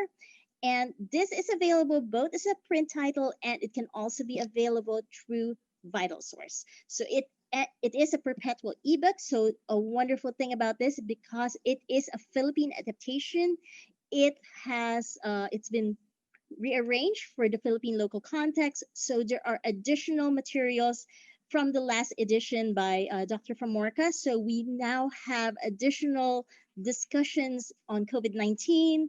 We have additional information that relates to local laws, including the Universal Health Care Act that was approved in 2019. And of course, there are additional end of chapter review questions that can be helpful for students when they're studying for the Philippine Nursing Licensure Examination. So that's it for my nursing titles. I would like to thank everyone for listening in. I hope you stay safe and have a good day, everyone. Hello, good afternoon. Good afternoon, ma'am. Yes, good afternoon. So hello again. This time we would like to take the opportunity to give our sincerest thanks and appreciation to all the past and outgoing officers of PNA NCR Zone 1 Manila chapter for their invaluable service and contributions to the zone and to the whole organization. To the following board of directors, may I call on one by one, Ms. Joy Carmel G. Gorospe, MAN RN, Board of Director from 2017 to 2018 and Treasurer 2019. Also to Ms. Gloria Young, PhD RN Secretary 2017 and President 2018 and Board of Director 2019. And also our MC, of course, Ms. Pearl Ed G. Cuevas, PhD RN, Board of Director 2017, and also the Secretary of 2018. Congratulations to all of you, and thank you. And for the House of Delegates, may I also, in behalf of the organization of the Zone 1, may we thank you for the following: Ms. Gloria G. Almariego, MAN RN, Miss Jennifer Joy C. Belnas, MANRN, Miss Paolo Nicolo B. Bruno, RN, yours truly, Miss Aleli E. Cabaneros, MANRN, Catherine LD, RN, Miss Sheila Marie E. Galibot, MANRN, Miss Annalie R. Graida, MANRN, and also Mr. Ferdinand Lazaro, MANRN, Miss Grace C. Rondilia, RN, and also, but not the least, Miss Tito Marie S. Salcedo, MANRN. Thank you very much. And also for the NOMELEC. Thank you also, Miss Josephine C. Bitas, RN, being one of the NOMELEC for 2017 to 2019. So again, in behalf of all the current officers of PNA Zone 1 NCR Manila chapter and all the PNA members, we again thank you for your invaluable service and contributions. Good luck in your endeavors. Thank you, Ms. Aleli Cabaneros. Now we would like to acknowledge our list of sponsors. Thank you to B. Braun, Equimedian Enterprises Incorporated, RGG Healthcare Provider and Manpower Agency, Staff House International Resources, CareLink, Pathfinders and Docs, QualiFirst Health Incorporated, NEAC Medical Exam Application, Mr. John Simon, and of course our partner, CNE Publishing and CNE Logic for supporting our webinar today. So without further ado, let us give the closing remarks to our convention chair, Ms. Maria Cherry C. Tanodra, our Vice President of PNA NCR Zone 1.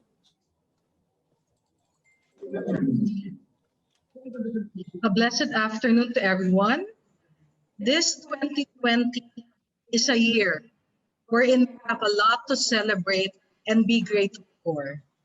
The 40th foundation anniversary of the Filipino Nurses Association Zone 1 Manila chapter, the World Health Organization's declaration that this year is the year of the nurse and midwife, President Duterte's declaration as the year of Filipino health workers, and the 200-year birthday of our mother and founder, Florence Nightingale.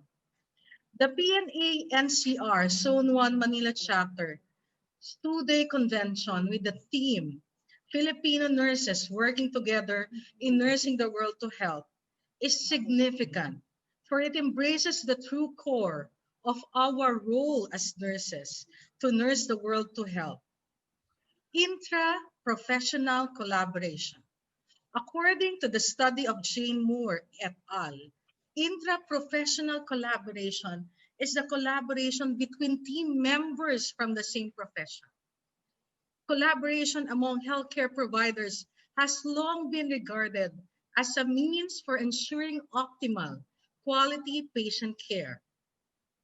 Collaboration in the context of healthcare delivery is described as working together with one or more members of the healthcare team, with each member making a unique contribution toward achieving a common goal. Collaboration among nurses is viewed as a relational process between colleagues who share common professional education, values, socialization, identity, and experience, disregarding personal interests, disregarding their own differences. We have to engage in collaborative practice, and it is a professional expectation among all of us. And it is a required competency for all categories and designation of nurses in many countries. The Philippine Nurses Association, Zone 1, would like to promote intra-professional collaboration between and among us nurses, either locally and globally. This COVID-19 pandemic has provided us a lot of adversities that became opportunities for us to work together in making this two-day a successful one. We would like to thank a lot of people who made this 40th annual convention and scientific meeting comprehensive and meaningful. First, to my rector and president, Reverend Father Arthur Ardingel, OB, for celebrating the Mass and blessing PNA NCR Zone 1, all our members and officers. Secondly, to our mentor, Mr. Peter Ruben B. Calixto, who has been our greatest link to our speakers from the USA. Sir Pete, we will continue to collaborate with you because we know that there are a lot of things that we can learn from each other. And there are a lot of things that we can work on with regards to the welfare of our nurses, locally and globally. To Honorable Merly Salvani, who gave innovative strategies in responding to healthcare crisis, we would like to congratulate you and we would like to thank you and all the rest of the Board of Nursing, especially Honorable LCT, who was about to give an inspirational message to us, but because of internet problems, was not able to do so. But she would like to share her congratulations to all of us as well. To the National President of PNA in America, Dr. Mary Joy Garcia Villa, may this convention strengthen our collaboration with each other and other professions and organizations in America. We need also your support, and at the same time, you know that you are also need our support as well.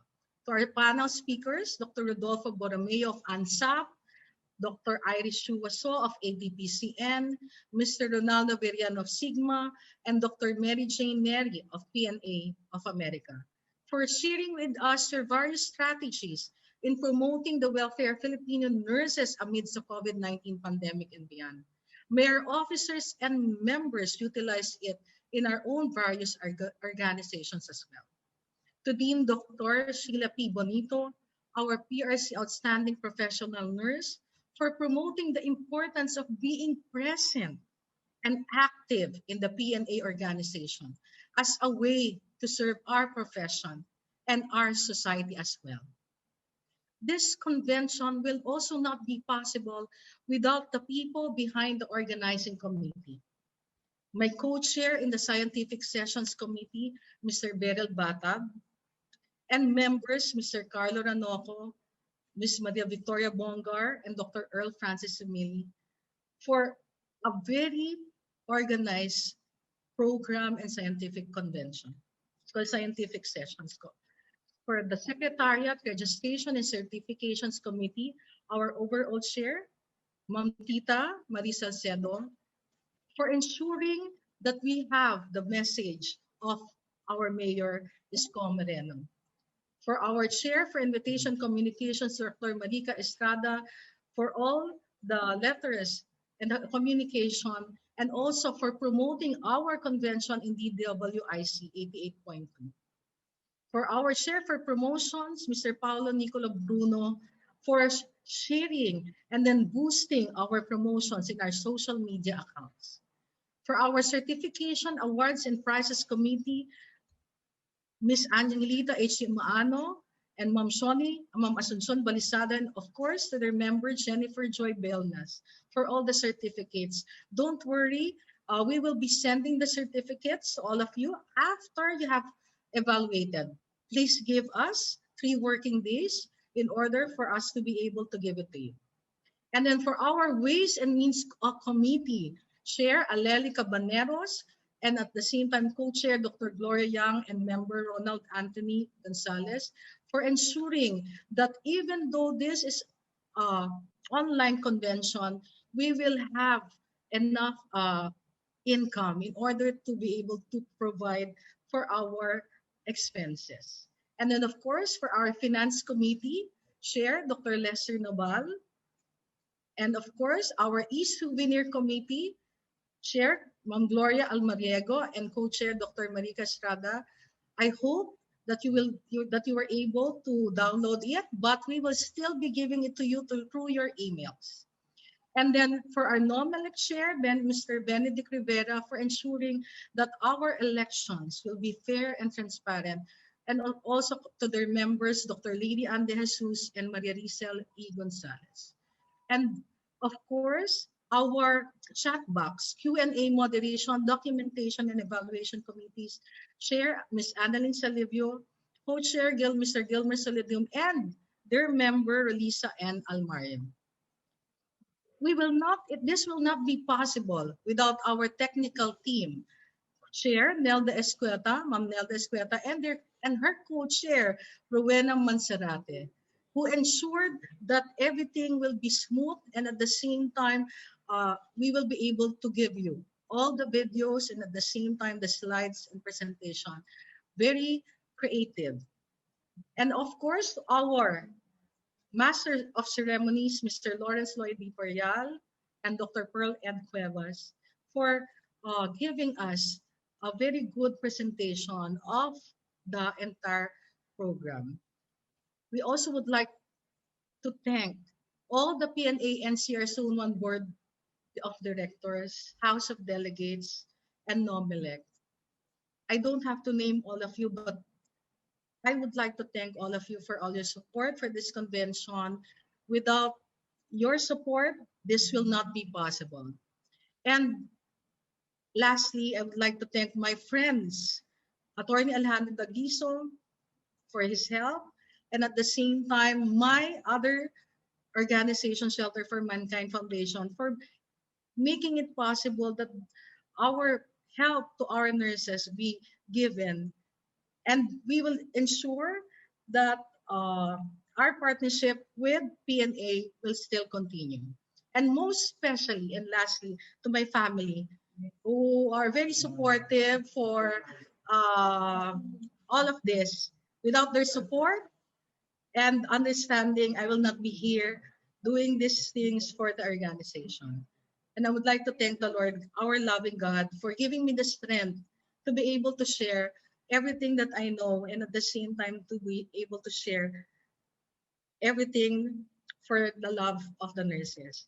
Mabuhay ang Filipino nurse. Maraming salamat po. Thank you, Dean Cherry.